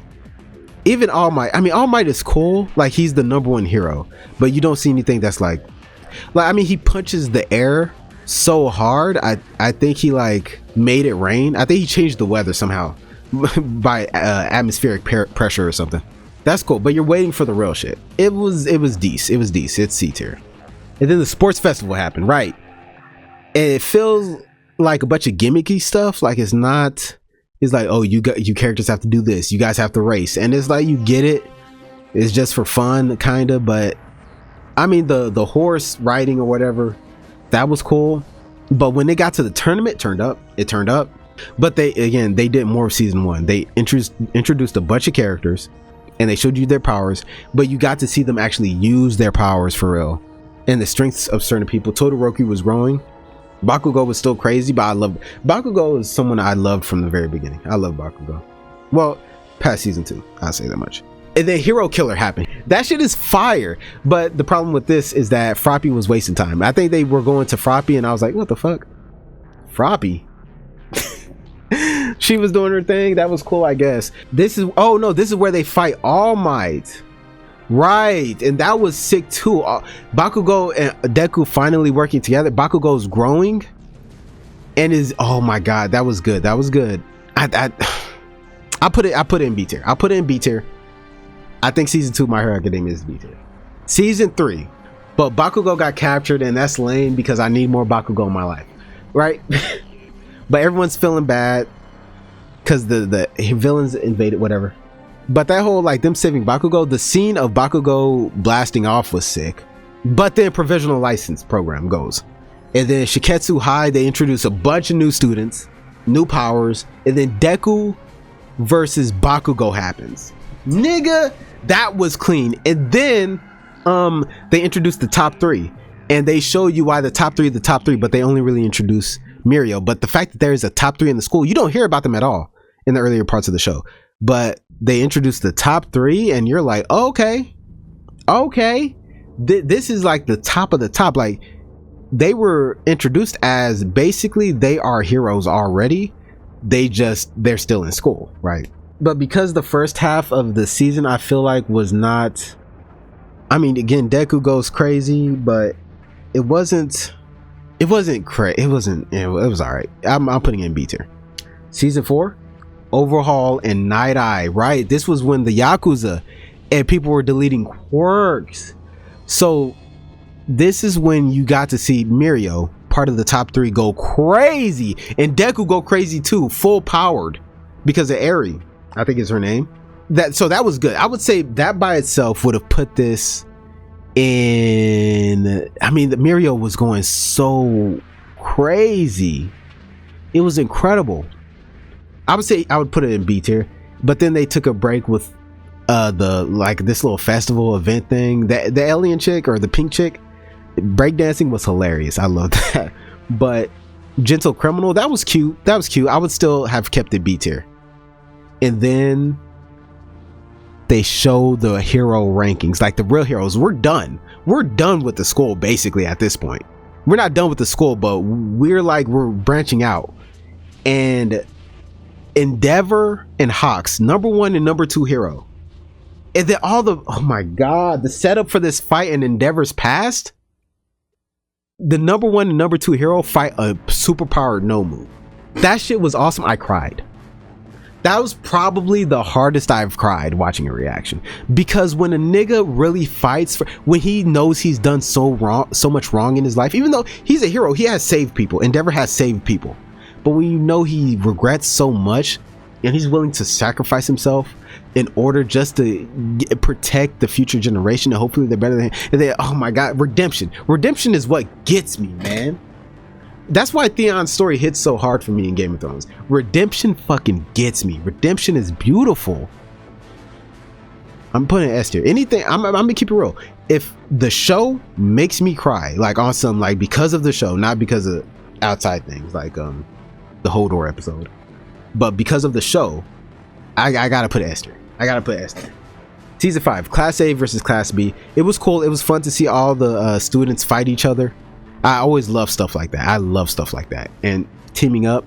Some of the fights were cool. But everything hit. Everything was good. Every fight was interesting. Bakugo did his thing. They showed everything they needed to show. And they didn't waste no real time. There were some fights that I expected to be a little bit, I don't know if better is the word, but they showcased a lot of superpowers. Ultimate abilities, basically. Ultimate moves, I guess. I'm still mad that Bakugo never brought back the Howitzer Blast or Howitzer Impact. That was sick. They did Howitzer Impact one time and never again. That blows my mind. That shit was sick. This nigga Bakugo went into the air, started spinning in a tornado of fire, and then he used all that momentum to throw his sweat forward and explode it into like a napalm blast. Nigga. Oh yeah, then Bakugo and Deku met Todoroki's family, and that shit was hilarious. All the villains upgrade. Oh my god, I'm looking at this and I'm like, bro, this shit might be S tier. I put A tier, but I'm like, the villains go crazy. They all upgrade. Like, there's a lot that happened in season 5. Holy shit. There's a lot that fucking happened in season 5. Am I tripping? Holy. I think this was also when Sadman's Parade got ended early, which is I mean, I fuck with everything that was going on. That it was a consistently good season. I loved it. There wasn't too much, I don't think there was too much actual like character personality development, but it was a decent amount. But this is where things start to annoy me a little bit. So season 6, we're full on heroes basically, right? The villain's going crazy. Dabi's reveal was fire. And then towards the end, Deku's on his Batman shit because they were late. I think they were late to saving. So the heroes are actually fighting the villains straight up. I put season 5 that high? I mean, season 5 was cool. I thought this was when the villains were, okay. Okay, so basically season 6 was nothing but class A versus class B. Okay, I'm putting it down tier then. I'm putting it down tier for sure. Because Shigaraki's origin story was kind of like, it was cool. So Dabi goes crazy, and Dabi was cool. A lot of the villains were doing their thing, but it wasn't. I mean, it was a lot of just the mid-tier heroes, I feel, in the action. I don't know. And then we learned Dabi's origin, which I thought was fucking lame. I'm not gonna say fucking lame, but it was so childish. Everything that happened was childish, and I'm gonna get to it because Toga was also complaining because old dude got killed, and I thought that shit was stupid. Because here's my problem: I started realizing, I thought at first that they were introducing the villains and saying, okay, this is their motivations, which is cool. You have whatever motivations you have, but they started seeming like they wanted me to take them seriously, and none of their nigga. Toga was complaining, how could they kill my best friend as she's on a being that is rampaging through a city? You see goddamn limbs flying. You don't see limbs flying, it's just cars, but you know they're running over people. She has no concern over anybody that she's killing, but her friend dies, so I'm supposed to feel bad? The fuck? And then Dabi's backstory was nigga, Endeavor does not want you to burn yourself to. Was he a bad father? Yes. Was he abusive? Yes. But he doesn't want you to burn yourself to death. So yeah, he's gonna discourage you. And then you tried to kill your baby brother. Yeah, you're an issue. Get the fuck out of here. What are you talking about? Like, nah. But then he left, and then the mother was like, you can't leave. And he was like, I'm going, mother. And she was like, bitch, you have ice powers. He has fire powers that actively burn him. Freeze that motherfucker. It was like a mix of both, and I love that they brought it up. I love that they were like, the mother was like, this is all our fault. The reason our family is like this is all of our fault. You know what I mean? And I'm just like, yeah. The kids less so, obviously. The kids aren't the problem. Both of you, look, it sucks. Hey, lady, mother, it sucks that you caught an uppercut or two. It sucks. But I mean, when you're letting your kid just walk out into the forest so he could go ahead and burn himself alive, and then like you pour boiling water on your other son, the loving one. I get that they wanted the story to mean something. Imagine that in real life. Imagine it. No, deadass, imagine it in real life. A woman is being abused by her husband, and she looks at her son and says, oh my god, your eyes, and pours boiling water on him, giving him a permanent scar. Let's keep it real, bro.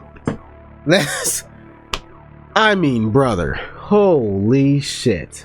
Season 6 was cool though. Season 6 picked the latter half of it. Honestly, if that was it, season 6 I'd probably put it in C tier. Season 6 though, the last part where Deku is just being a beast by himself, and then he's also being sniped at by Lady Nagant. He's full power, he's doing his thing. Are you kidding me? I gotta put a B tier.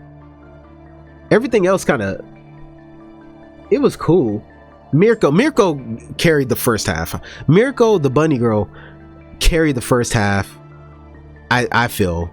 But then like the latter half of that is like whack, because it's like Uraraka gave a rousing speech to people, and I was bored the whole time. I'm not gonna lie. I'm gonna leave it B tier though, because Deku carried, and the Dabi reveal was fire, and Mirko went crazy. So I'm gonna leave it there. Season 7, the latest season. Oh my god, I can't wait for season 8. I think season 7 let me down though, from what I was expecting. There were high moments. Endeavor went crazy, Hawks went crazy. It wasn't anywhere compared to their Nomu fight. Nowhere compared to it. Dabi disappointed me. I mean, like his fight with Todoroki was cool, but it wasn't, no pun intended, but it wasn't great. I mean, it wasn't what I expected. I expected a lot more. And then Bakugo carried. Bakugo went crazy. What they did with Bakugo was bringing back Gentle Criminal blew my fucking mind. I thought that was fire. They gave Shoji backstory and like, you know, his people, the heteromorphs. I guess that was cool. I guess my problem was Toga. That we're supposed to feel bad for her. Cut it out. No, deadass, cut it out. Oh yeah, Ida turns into a goddamn jet. Oh, I did have some serious problems. Let me look at this. It was solid, but I did have some serious problems with, yeah, Toga. No, Toga, like a lot of my issues are Toga. Because for one, why is Deku acting like he's struggling with Toga? Why are they being so nice to this insane bitch? She has killed people, right? Is that not something she's for sure done? Even if she didn't, she's sure teaming up with the killers. And then her backstory was so fucking stupid, bro. Like, they gave her the whole, like, everyone, why are you smiling like that? You look creepy. Like, she does look creepy, y'all. But my problem is, like, I thought she looked cute. I thought she was a cute little girl. But when there's blood on your face, your issue. And then, like, she liked this boy, right? And then the boy got beat up defending her or something, and he was bleeding. And she starts drinking from the wound. If you don't know, Toga loves blood. She basically. But it's part of her quirk. That's kind of the difference between Gen V and My Hero Academia. It seems like in My Hero Academia, whatever your power is heavily influences who you are as a person. Like, Bakugo has an explosive personality. Toga loves blood. Shigaraki's all about destruction. You know, Endeavor's a fiery personality. But Toga is like, she was drinking blood from the wound of that little boy, bro. And then they were like, what is wrong with you? Like, yes, they were acting crazy. They shouldn't have been acting that way. But at the same time, you shouldn't be drinking blood, like, from other people that, like, don't give it to you. Like, that's, you don't know. And then, like, they assumed, Toga was like, they thought I killed the bird, and then I was drinking from it, but the bird was already dead. First off, who was gonna believe you when they see a bird in your mouth and you're drinking its blood? Who the fuck is? I ain't gonna believe you. I'm gonna keep it real. I don't believe you. And she didn't. I don't remember her directly saying she did not kill the bird. I remember her saying, they blamed me for killing the bird. Did you kill the bird so you could drink its blood? Don't do that. Don't kill birds, you sociopath. Don't kill birds. You know how distraught I'd be if I felt like my kid killed a bird? But even if you didn't kill the bird, you're drinking a dead bird's blood.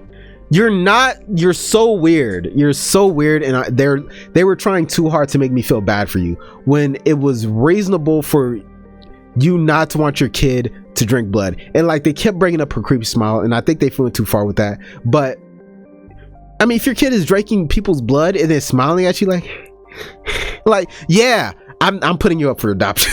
I'm not. Anyway, season 7 has some good action, but it was unfortunately middling for what I expected out of it. And the start was pretty fucking slow. I mean, the beginning, what's her name? Star and Stripe went pretty crazy. Her powers were cool, but I guess she got hoed. And then she destroyed her own quirk. That was fire. And then destroyed a bunch of quirks. She went crazy. But again, like, the heteromorph part and Toga, like, them not just beating Toga up immediately, and then her going and like, Ozark is like, I love you. That shit was so stupid. And again, the action didn't hit like I felt like it was supposed to hit. It was good. It did not hit how I felt like it was supposed to hit. B tier. I'm gonna jump right into The Boys, okay? Which is much more recent. The Boys, season 1. Great start, great world building. It's Gen V that I really want to compare it to My Hero Academia, but the action sucked. I think from season 1, the action never really was really good in The Boys entirely. Especially when you have everyone that has fucking superpowers. Like when Starlight went against, I almost say A-Train. They were that shit sucked. I didn't expect much. I expected A-Train to destroy her, but you know, he had a heart attack or whatever. the fights just never really deliver. It's a lot. Kimiko fights be going crazy. I would say that much. I think, from my memory. I don't know. She got bodied by the shapeshifter. I mean, I'll get there. All right. So action sucked. Compound V and okay. It was a lot of getting the characters together. It was characters just existing. I'm putting it in C tier. It was a great start, but I feel like they didn't really carry that momentum. And then season 2, Stormfront and Sage Grove got introduced. Now we're interested. Now it's not about just Compound V. Compound V was cool, but then I started noticing the writing. The Stormfront twist was awesome, you know, how she actually is as a character. But Lamplighter lights himself on fire in the 7 conference room when he didn't even want to go to the 7 tower, and he fucked Yui. Yui had to cut off this nigga's hand to save Starlight. That's so whack. And then this is what pissed me off, right? Even after Yui saves Starlight's mother, this was when I was like, they are going to sacrifice characters or writing for comedy. Because after Yui saves the mother and Starlight, after like when Starlight is like seeing her mother off and like, hey, go be careful, whatever, the mother's like, but you're dating that boy? Are you sure? She's judging her dating Yui after Yui just risked his fucking life and got their most important witness lit on fire. He didn't get it, but I mean, you know what I mean? He wasn't supposed to leave, but he left and that happened. And he did all this to save your daughter and you. And you say, this boy? Holy shit. And then like, that's when I also noticed, so the camera angles, they had a scene where Starlight supposedly hit something in her boot. And then A-Train sped up. It was like, what you got there? Nothing. And then showed that she had nothing there. And apparently she put it in Stormfront's backpack, which makes no fucking sense, because if you rewind it, A-Train would have clearly seen it. But they do that a lot. They show you something and then it's like, there's no way they would have missed that. And then it's like, oh, I guess they just missed it.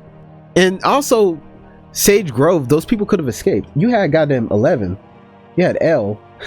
You had a girl with telekinesis that can crush a door, because she opened all the other doors, didn't she?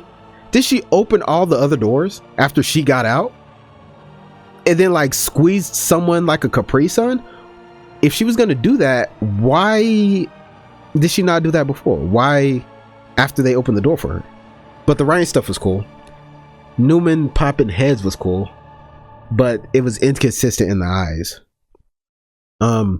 Because again, that was another example of like people's heads are popping, but they're not showing it. They're not showing, like they showed her eyes, but her eyes weren't doing the white thing that they do every other time she pops somebody's head. But it was cool. It had high points. I'm not gonna rank the show because I still have season 8 to watch. Let me go ahead. The show of My Hero Academia. Let me go ahead and put the boys over here too.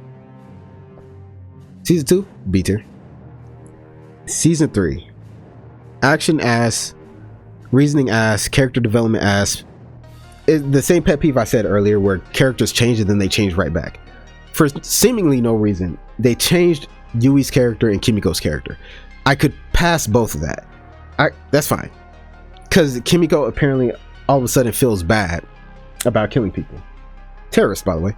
But no, but I could accept it. And Yui was feeling very emasculated. You know, Starlight does everything that a man is supposed to do, I guess. And he wants to be his own man, and apparently he's gonna be his own man by following the butcher. That was, I could be sold on both those things, sure. But it was the fact that they then reverted both those characters back by the end of the show. By the end of the season, I mean. They're like, okay, Yui's back to being his normal golly gee self. And Kimiko's back to killing people and not fucking caring. You know what I'm saying? She's listening to music, killing people. I hate that. If you're going to suddenly change a character, I can rock with it, whatever. Okay, sure. I guess they're like this now. but then just change them back. That's actually the fucking, I hate it. I hate it. I hate it. I do hate that. And then I would say Soldier Boy was cool. He was cool character. I think they were weird with that too, though, because when with the flashbacks and shit, and with people talking about him, Black Noir, they made it seem like Soldier Boy was fucking crazy. And obviously, if he did the stuff he did, he's crazy. However, when Soldier Boy was just hanging out with Yui and Butcher, he seemed like an alright guy. He was fucking some grannies doing drugs. That's the and then on top of that, why the Russian music that like turns him into like gives him a PTSD trip and he blacks out and explodes.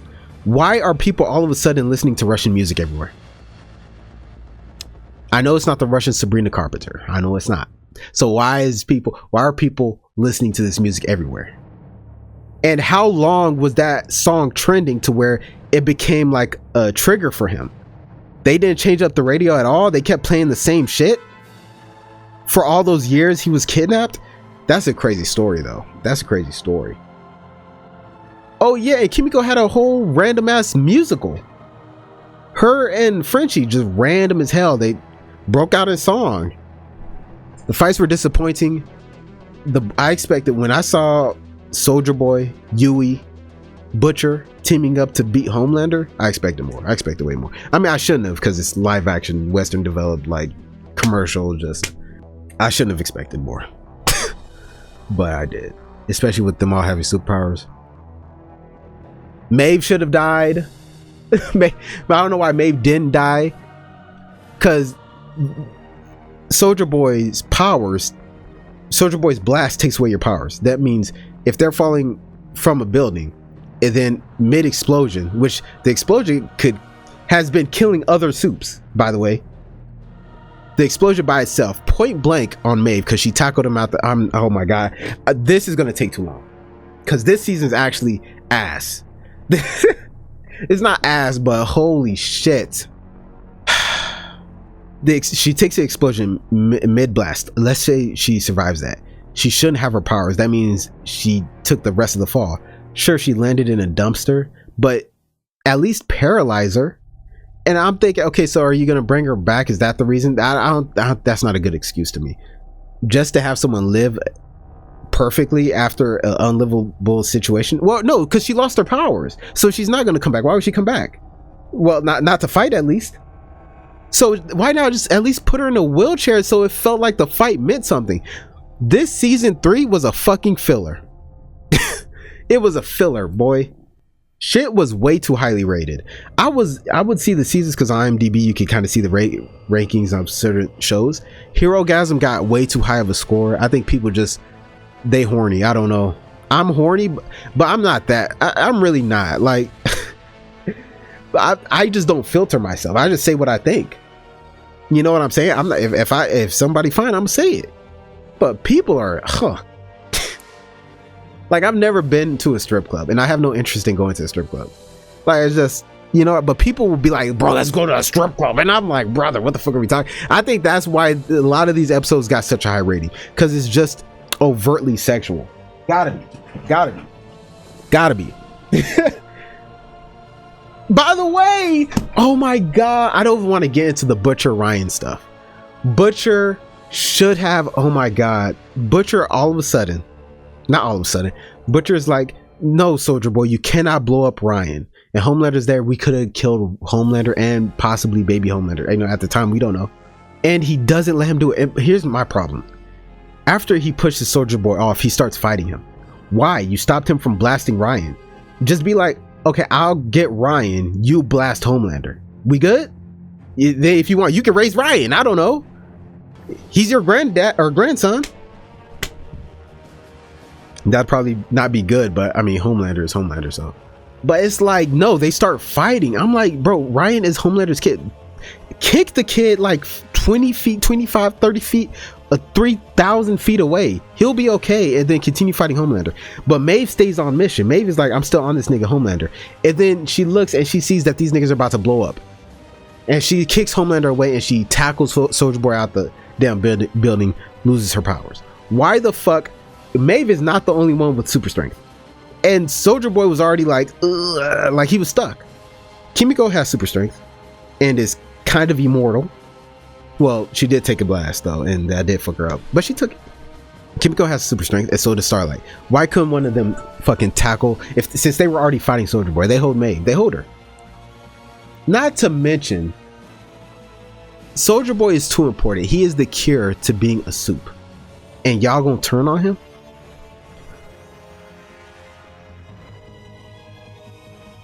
D tier or F tier.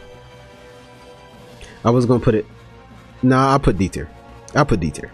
We'll see. We'll see. Season 4. Good parallels. This is when I could admit that there are good overarching storylines, good themes. But I mean, it's more of the fucking holy shit. Ryan keeps boomeranging. Sometimes you're like, oh, he's insane, and sometimes you're like, oh no, he's normal. But the whole time I'm like, kill this nigga, bro. The twist that about Butcher's head and his hallucinations, that was cool. That was clean. But him like kidnapping that dude while sheep are coming in, man-eating sheep. He kidnapped the whole dude, cut off his leg, left it there, and made off. Where did he put him? Where did he put him to where the guy didn't say nothing? He cut off the damn scientist's leg. That shit is stupid. And then Newman, couldn't Newman just explode the sheeps? She's been exploding soups. She's been exploding chickens. Why couldn't she not explode the man-eating sheeps? Why are we stressing here? And Starlight's powers are not working for whatever fucking reason, for plot. Oh my god, actually, Jesus Christ.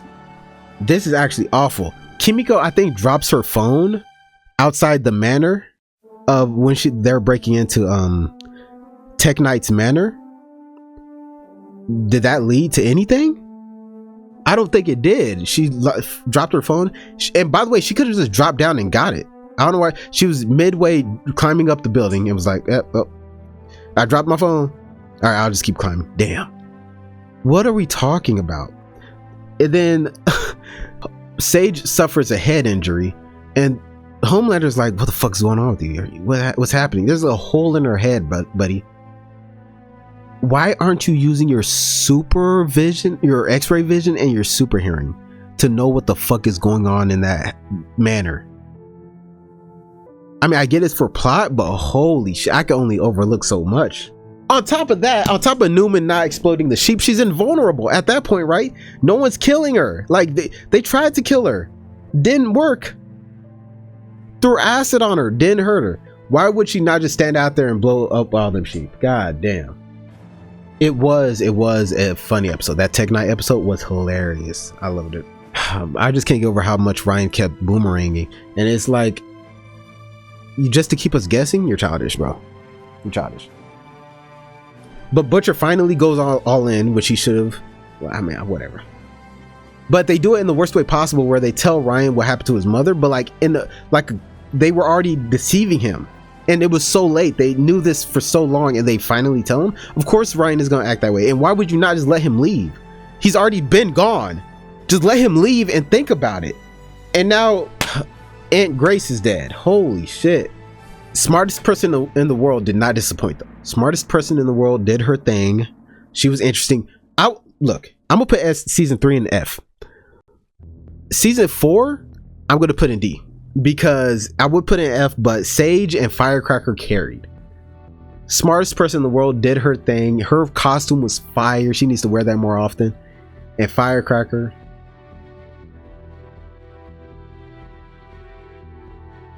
shit might be S tier. No, let me stop. Gen V. Let me go ahead and put this here. Gen V had a good start. The first fight between the number 1 and number 2 student, better fight than any fight in.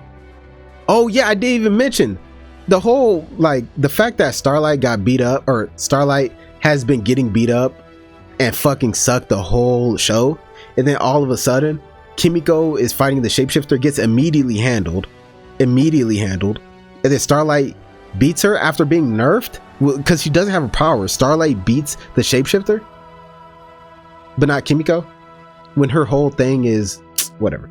I guess not her whole thing. She's kind of immortal, but still. That shit's crazy. Anyways, yeah, Gen V's first fight was better than any fight in The Boys. And it was interesting. Like, there was a whole mystery. I was interested. I was very intrigued on what they were going to do. I liked the mystery. I don't know why Golden Boy hit his phone in Polarity's dick.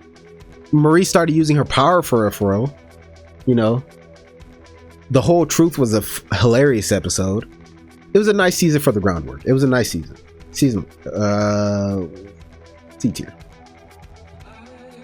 Season 2, holy shit. Season 2 is interesting. Season 2, Cypher fucking carried that show. I'm telling you right now, if it weren't for Cypher, I'm putting season 2 in F tier. If it weren't for Cypher carried the acting, the character, the mystery around him. Carried. But everybody else was so dumb and the mentality was terrible. Like, I've never met people with such weak mentalities of adult age in my entire life. Kids, they act like kids. They would almost succeed in something and then not work. I'm gonna tell y'all something. Marie was told by Cypher, hey, move this blood pack. There were like 20 on the table. Move this blood pack from one table to the other without bursting it. She's like, okay. She almost does it first try. She gives up. She's like, it's too hard. I can't do it. Bitch, you almost did it the first time. And then Emma does the same exact thing. She doesn't even try. They don't even try. I had a whole rant. I'm not going to go back into it. Their mentality is ass. And then Marie got even worse. Oh my God. Marie got even worse. Because she made a bad decision. And she blamed it on her powers. She was like, they were like, you're so powerful by the end, but she made a big mistake. And she was like, I'm not powerful. I'm no chosen one. Cypher lied to me. No, you are still powerful. You just fucked up. That's it. I hate it. Like, to offload the accountability on another person for making them think that you were special is crazy. When you are special, you just fucked up. It is your fault. Take accountability. You made the wrong decision. That's it. Not you guys. You guys are great. You guys. But I did like how they worked Andre, the actor, died, and they worked around that so well and had him still involved in the story. That was great. I didn't bring this up at the time, but I thought it was kind of weird that Emma was pressing Andre's dad so fucking hard when they first started talking. Like, Andre would want, I'm like, bro, you're talking to his father who's having like brain issues, who just lost his son, and you're like making him feel shitty. I mean, that's not what I would do personally. And our characters suck. Our characters kept acting like Cypher, like they weren't under constant threat to be sent back to Sage Grove or wherever. No, Elmira. And then Marie, they wanted to save Kate. They wanted to save Kate, even though Kate they were putting Elmira. I mean, you could say Kate kind of got them out, but still, not soon. Andre had already died. But they're like, oh my God, Kate, we gotta save her. Nigga, y'all were about to leave her for dead in like the first episode of the season or something. Y'all were about to leave her for dead. Now you gotta save her? And then even after you save her, you don't immediately give her powers back? Why'd you try to save her if you don't fucking trust her? Because it's your fault. That shit's stupid. You know what it is? Fuck. If Cypher didn't exist... No, because here's the thing. He fucked up. Godolkin went out lame as fuck. Why couldn't you... I mean, I've already complained about all this. Why couldn't you just mind control everybody? Why could you not... If Kate can influence Marie, if Rufus could also make Marie black out, and you're already controlling Rufus, why wouldn't you just do it to Marie right there? If you can't control her, if you like, you could do that to. I don't know. They shouldn't have won. Polarity showing up was like, okay, now they won. But before that, goddamn, Godolkin should not have went out like that. Holy shit. Fuck. Cypher carried. Cypher was such a good character. I like, you know what? D. I'll put it in D. Alright. Oh yeah, and the fact that they don't use their powers. That's why I ranked this right after My Hero Academia. the fact that they don't use their powers and they don't even try to learn their powers, really, I already feel like in the boys, they kind of do a good job at hiding them not really evolving their powers because they're already full-fledged heroes. In Gen V, they don't even try to evolve their powers. At any time, like, you try to force them to, it's like, I don't want to. Like, I tried. It's too hard. Okay, we're gonna go. This is the order. Demon Slayer. This video is gonna be so fucking long, but hopefully subsequent ones won't be as long. All right, Demon Slayer. Been a minute, but season 1 had great action. It was more horror than expected, but as the intro to the characters, there is the final selection. You understand Michael Jackson. If you watch the anime, you know what I mean. Yeah, I think all of these characters are awesome. I feel like that's the strength of anime. They know how to make every character awesome. And the action, again, was good. It was a good start. Nezuko was doing her thing, because I think this was also the season where Nezuko finally fought a little bit. It was interesting. Oh yeah, because old girl got her shit pushed in. Holy shit. Yeah, final selection, then the doctor. Oh, and the mansion. Oh, and Mount Natagumo. I forgot about all that. It was a bunch of great action. Hinokami Kagura, they were going crazy, bro. There's so much good action and all the characters are awesome. And what's crazy is, here's my thing. This right here is the proof that you don't need characters to change or develop in any way to truly be good characters and to enjoy. Because it's kind of like, it's like the philosophy of like the early Simpsons or Family Guy. You don't need an overarching story, or SpongeBob, or any like Monster of the Week, whatever. You don't need the characters to necessarily evolve. You just need interesting characters, and you need to put them in situations for them to be interesting. You just need to put them in different situations. Make the characters interesting, put them in different situations. That's what this is. And it was awesome. I'm putting season 1 of Demon Slayer S tier or A tier. I rated A tier. Like, the action was awesome, and the beginning of it, scary. It was good. It was good. Immediately, season 2 of Demon Slayer was S tier. It was S tier. It made me cry. I think I cried more in this. Actually, I think this might be the most I've cried. Demon Slayer, set your heart ablaze, nigga. Rengoku was in the show for like 7 episodes. I don't even know if he was in every one of those episodes. And then everyone was shook. All the Hashira were shook that he died, but he went out crazy. And oh my god, I was so emotional. I was so emotional. I was like, I barely even knew this nigga, and that nigga had an abusive father. Oh my gosh, Rengoku was so good, bro. It doesn't tell me how many episodes. Okay, but he was for sure. There were 7 opportunities for him to show up for sure. You meet one of the top demons. You meet one of the Hashira. Well, another one. He's amazing. And then, oh my gosh, this is also the one where they went to the damn like prostitution thing where they dressed up as the girls, right? And they went crazy. So you meet Uzui and Rengoku, probably 2 of the most likable. I don't know, they're all likable in their own way, but Uzui was awesome. They all that's what's crazy about this show. Everybody is likable, bro. Uzui and Rengoku, they both like are fighting these top demons, and Tanjiro is fighting to the best of his Esther. Wait, no, this is season 2. That was all season 2. This is what I'm saying, bro. This is what I'm saying. This is why there needed to be this separation, bro. This is all season 2. Oh my gosh.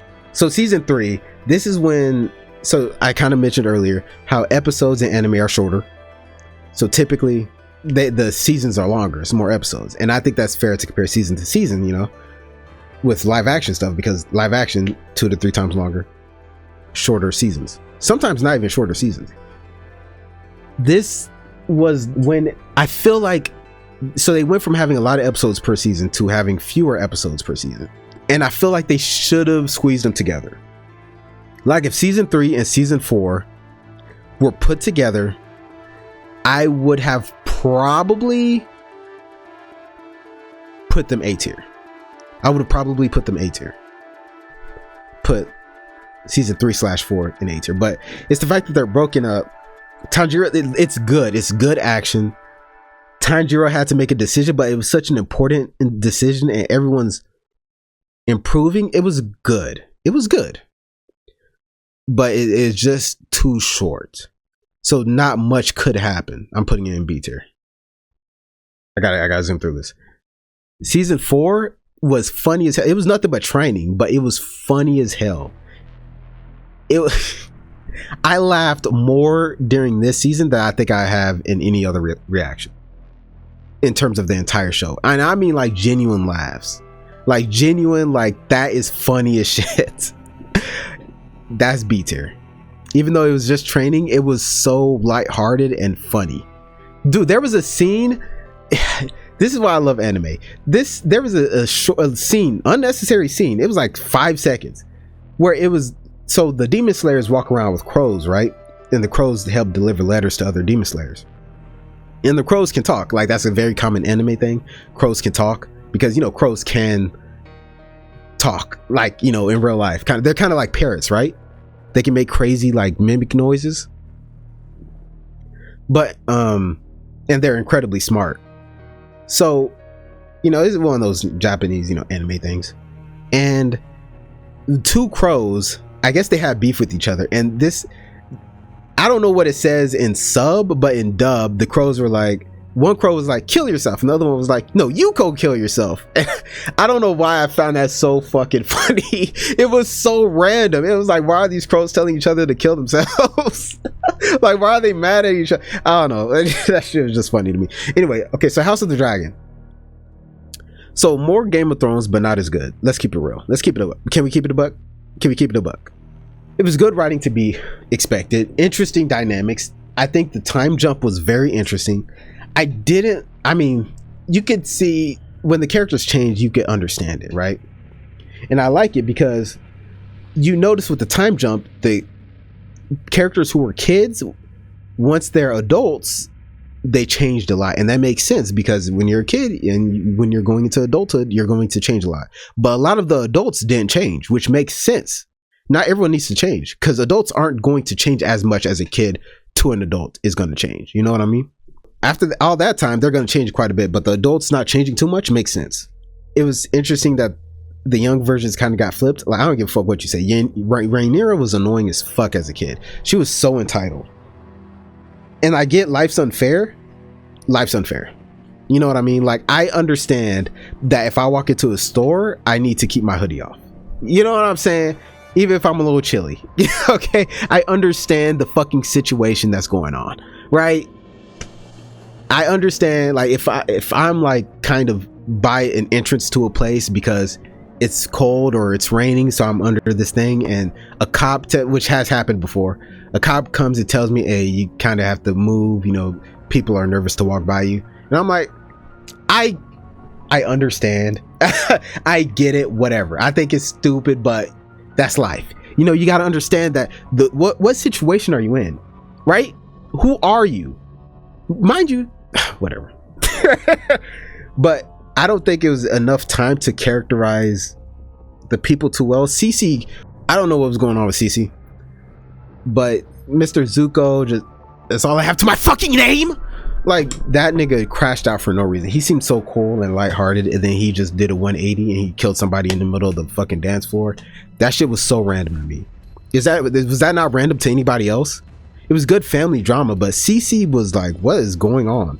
And then Allison was stupid as fuck. You think, let me make sure I got the right season I'm thinking of, because I think this was season 1 was still the season where Allison on bro's deathbed, high on milk of the poppy, he was like, he said some rambling stuff and she took that to heart, even though she knows her son should not be on the throne. But she's like, I know this is my husband. Girl, cut it out. Like, let's keep it a buck, bro. Was this a season? It sure was. But Allison betrayed people. She's showing her feet for information. I like that. No, but come on, y'all. Some of the stuff I understood, but some of it I was like, what are we doing? Old dude has some good scenes, the king, but he was blind to, like, I understood the characters, I understood every one of them, and I think I have to give the show props for that. Season 1, boom. I think I'll put it in B tier. I have it pre-placed at C tier, but I think season 1 was good. Season 2, oh no, this was the Looney Tunes episode. Rhaenyra, season 2, he sent the twin to replace his twin. A son for a son. Oh yeah, season 1 did have that crazy finale. So a son for a son happened. The fight happened. Red Dragon and the Gold. Yeah, that was. Rhaenyra went out crazy, or not? Rhaenys went out crazy. Oh, Harrenhal. Harrenhal to me carried this season. And people don't like Harrenhal. They don't like the whole thing that was going on. I think that shit was awesome. That was my favorite part of the show. That was my favorite part of the show. Like, cause I put it to you from my perspective, obviously, because that's the only perspective I can put it to you. Like, throughout Game of Thrones, when they're talking about Harrenhal and the voices and all that, I thought it was cap. Like, of course I knew magic existed in that universe, but I was like, that's cap. There's just people talking, whatever, right? Or like, it's not any mystical thing going on. Maybe people are trapped in cells between whatever. And then you start to experience Harrenhal, and like stuff is actually happening to Daemon, someone who has a lot going on. You know what I'm saying? I think that is fire. I love that. And then the whole scene where old girl's like walking away, but then she walks behind the other guy and disappears, and they draw no attention to it. I love that. It's like, how much of this is in his head and how much isn't? Favorite part of the season, by far. Favorite part of the season. But other stuff was kind of, I'm not gonna say contrived, but it's like Daemon just being goofy though. I think they all being goofy. I don't know. I think all the characters are being a little goofy. Aemond is, yeah, and also another thing is that they did not explain. Alicent was just being a bad mother, but they didn't. Why? And Aemond, I did not understand why they were treating him like he was a psychopath. If anything, his brother was the crazy one. He was hanging rat catchers. And Aemond was like, cut them niggas down. What are you doing? And then like randomly he'd do something really fucked up. Like he killed old dude on accident. When they were on the dragons, because he lost control of his dragon. But other than that, I'm like, what are we doing? I mean, like, he's not that crazy, but then he'll randomly burn down a village, and then they show no attention to it. And I didn't even think of like that's what happened, because there was no lead up. It's like, okay, he did that because he's frustrated. Who even lived there? It made no sense. There were some good moments. I loved Harrenhal. I think the show as a whole is good, but I'm putting this in C tier. All right, Demon Slayer. Okay, Jujutsu Kaisen. Jujutsu Kaisen had a slow start. It had a slow start. It was cool, but I expected more. Then I got more. I got a lot more. It was just funny for a little bit, but then they introduced Aoi. Nigga. They went fucking crazy. They went crazy on that cursed spirit. They went crazy. The animation turned up. I was like, this is what I needed. And then Fushiguro started going crazy when they had to fight the death paintings or whatever. He had like the ugly domain expansion, and then Kugi and Yuji are both hitting black flashes. It was fire. It was fire. I loved the characters, but I'm not gonna lie, some of it was kind of goofy. It was like Yuji was like, I just don't want a normal death or whatever the fuck, and I'm like, ugh. But then they started to elaborate on it. I'm going to put this in A tier. I'm gonna put this in A tier. I think it had a slow start, but I think it turned up, and then there was some very weak episodes. And Junpei, they had Junpei broke. Oh, I don't know. Now it might be S tier. I think Junpei broke Yuji. I don't know. I feel like there were too many episodes that were like. It's A tier. I'm gonna leave it A tier because I'm not. If I'm not like a hell yeah to S tier, I'm not gonna put it in S tier. It's A tier. Season 2 is S tier. Season 2 is S tier. Season 2, I almost wanted to put another tier list, another tier for Jujutsu Kaisen season 2. Oh my god! From beginning to end, there were like 2 parts because anime kind of breaks it up into 2 parts.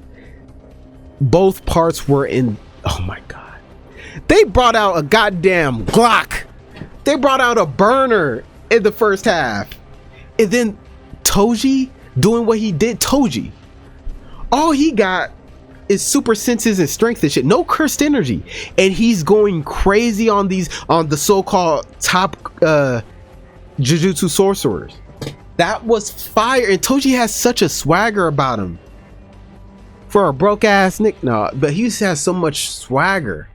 It had everything: story, emotion, oh my god, character development, action, insane world building. The latter half of season 2 had so much world building and like context behind why do curses do what they do. What's the? And then Kugi's backstory had me emotional. Nanami had me emotional. Do I even need to talk about the action, brother? Nigga, do I even need to talk about the action? It was fantastic. It was so fantastic. It was so good. Some of the best action I've ever seen.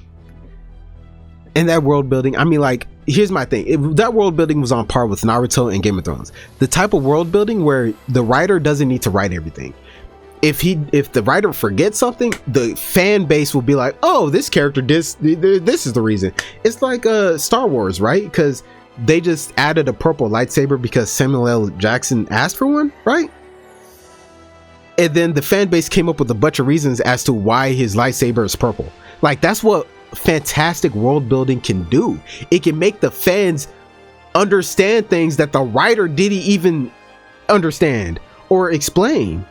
The writer could just do something and the world is so deep and understandable that you don't even need to explain everything. That's what Game of Thrones did. That's what Naruto did. Jujutsu Kaisen is there, bro. I'm telling you. Okay, Stranger Things. I was dreading this. People love this show and I don't understand why. I gotta be honest. This is gonna be bad timing because I haven't even reacted to season 5 yet, but this is the end of the year thing, at least on Patreon. So I'm trying to get it out. Since 8, when I was watching, when Stranger Things was coming out, I think since 8 was coming out. I think since 8 had just been canceled or something. And I was like, Stranger Things just does not look like my type of show. And since 8 was so good. And I was like, what does Netflix see in this that they didn't see in Sense 8? So I watched it and I still don't know. It's the opposite of Game of Thrones in that Game of Thrones had a lot of good episodes with some intermittently boring or bad episodes. Stranger Things flips that and it's like a bunch of bad episodes or boring episodes mixed with good ones. Nah, I'm playing, but it's like I have a theory.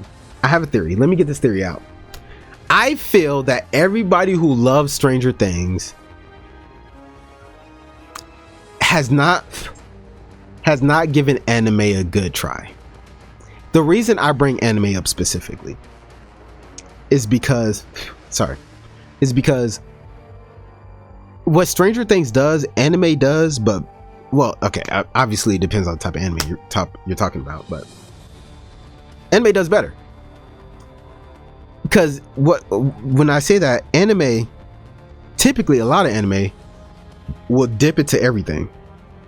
A lot of live action shows kind of, once there's a theme, they're kind of doing the same thing. You know what I mean? Like the vibe of one Game of Thrones episode, moment to moment, is gonna pretty much be damn near the same vibe of every other Game of Thrones episode from moment to moment. You know what I mean?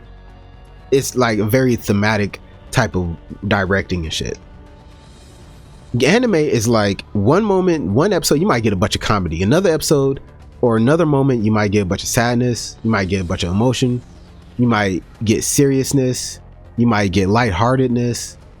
You're gonna get a character that's absolute evil, and you're gonna get another character that's addicted to porn. There's the most random shit is gonna be put together, but put together in a way that you like. Stranger Things is like that, but worse. I don't feel like they do. I feel like they do horror pretty well from moment to moment. They do, especially some of the seasons. I'm gonna get there. Some of the seasons do horror so well, but not all of them. I mean, but it's everything else is like I don't. And I knew I was disconnected.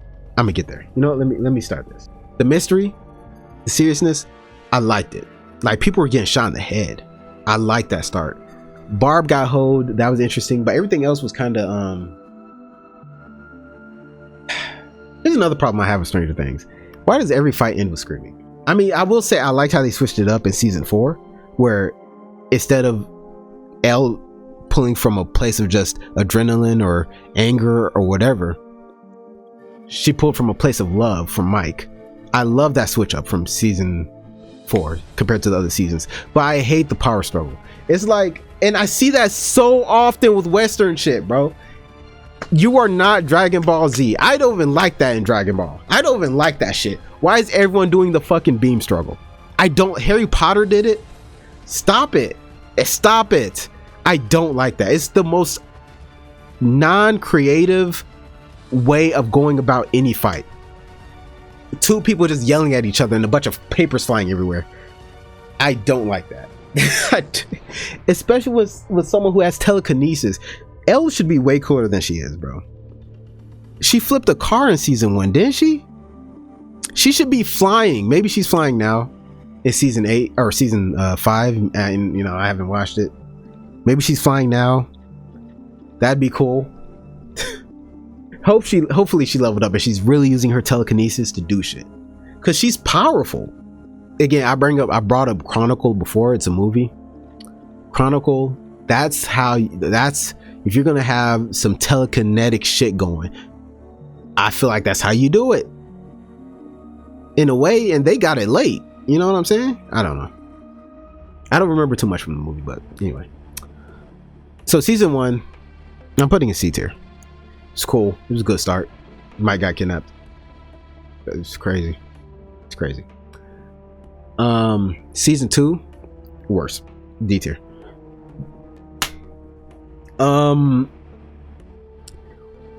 They changed the characters, and I get it because it's Netflix and you don't really know if you're going to get another season, so they kind of made things in a way where it's like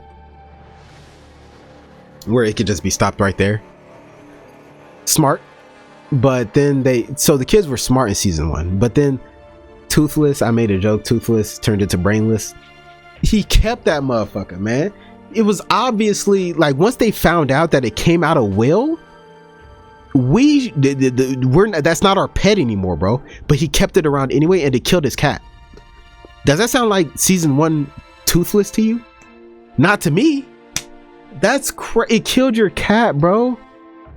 Your mom was looking for that cat for so long. You know how sad I would be if my cat fucking died because my kid was feeding chocolate to goddamn aliens? Nah, bro. Elle, oh yeah, this was also the season where Elle had her whole Gotham episode. A lot of people didn't like it. I already wasn't really liking the show, so it was pretty much what I loved seeing someone else's psychic powers. I'll say that much. Her being able to make people hallucinate is fire. It's incredible, and it made me even more excited to see everyone else's powers. It turned out We didn't get to see that.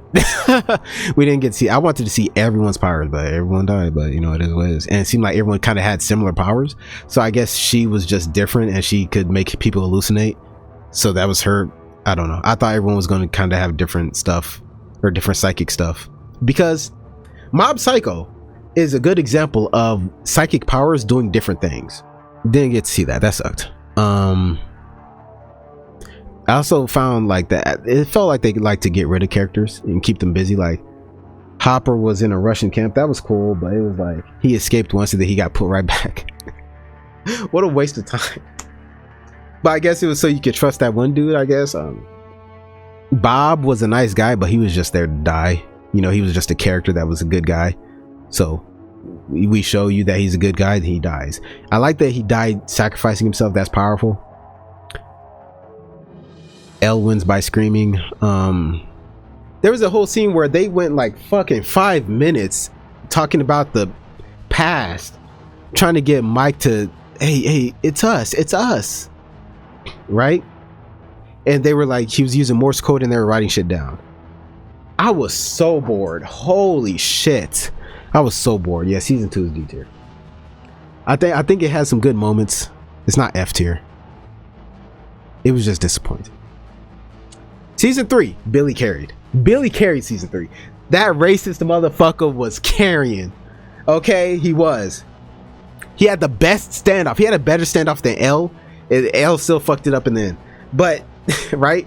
But he had this, like he said, he was like, come on, y'all, that's Big Billy, nigga. This is Big Billy. It was scary as shit. People were getting turned when L was like in that Mind Palace shit. Oh, girl scared the shit out of me. I got scared so much. This was good. People were being taken over. Nancy's mom was tripping, being a slut. Being a goddamn slut. Just like her daughter. Like mother, like daughter. Nah, but she didn't do nothing. But she was gonna. She was thinking about it. Which is like, again, she was married to Ted. So it's like, I'm not gonna be too mad at her. You know what I'm saying? But season 3 was good. I wanted Billy to do more, because they gave hints of him not being a complete crazy person, bro. Then when they were in the window and he was like, then who are they? He was like, because Harrington was like, no one's there, and they all just staring out the window. Goofy asses. That shit was so stupid. I'm gonna put it in B tier. I'm gonna put B tier about to be big as shit, boy, which I feel like is fair. Yeah, B tier about to be big shit. It should lean upwards because a lot of these shows are just good. Season 4, best season. Season 4 is best season. Great tension. The horror. The first episode was fire. This was when I came to a conclusion, though. I came to a conclusion that maybe they don't have deleted scenes, and if they do, holy shit. I glanced at season 5 episodes. Maybe I'm tripping. Let me glance again, y'all. But maybe my eyes deceive me, but I know them episodes are not as long as they are, because I know they don't need to be that long. Let me see. Season 5, hold on, maybe things 5, 71 minutes, 57 minutes, 86 minutes. They don't need to, I'm gonna tell you this right now, they don't need to be that long, because season 4 had scenes where I'm like, why the fuck is this episode so long? It doesn't need to be. It doesn't. And a lot of episodes didn't need to be that long. I'm gonna keep it real with you. I feel like it's just I feel like they just don't have deleted scenes. I feel like they just, anything you do, you just keep in. I'm like, yo, but look, what's his name had a great standoff. Look, okay, so Jason Carver, the bully, was doing his thing. The guy who was hunting down the kids, saying that they're, you know, Satanists or whatever. That was fire, and a cool way to kind of wrap in the whole paranoia that was going on back then, right? I love that. And he was so understandable. Like, my girlfriend didn't do drugs. She died because of those Satan worshippers. Yeah, you gonna crash out over that. Duh. I didn't care for Mike's attitude. I think Mike had an attitude. I don't know. I don't remember. Or was it the season before? I don't fucking know, man. But it's paced. Here's my thing. The episodes were paced like a movie. A movie can be, because it's like 2 hours long, it can have those moments to breathe. But the thing with the movie is that once it's over, it's over. It might be a trilogy, that's 6 hours. We have a show and every fucking episode is like a movie long. Like, it gives you the excuse to have slow pacing, but for every, like, all those episodes, it's too much. I don't like it. I'll say it. Max was doing her thing with the acting, though. Max was doing her thing. Max, if Billy was carrying the last season, Max, the whole mystery about VH1. Okay, VH1, Jason Carver, the bully, Eddie, and Max, they carried that fucking season to an A tier. They carried that season to an A tier. Season 4 is better than season 3. I feel Billy tried to carry. Billy tried. So I put him B tier. I don't want to move him out of B tier, so I'm keeping B tier, and I'm keep season 4 A tier. Pissed about my therapist theory. I feel like I got hold on that. Okay, this is it. Thank God. Video's over, bro. I gotta go. I hope you guys enjoyed the video. Keep your head up. Peace.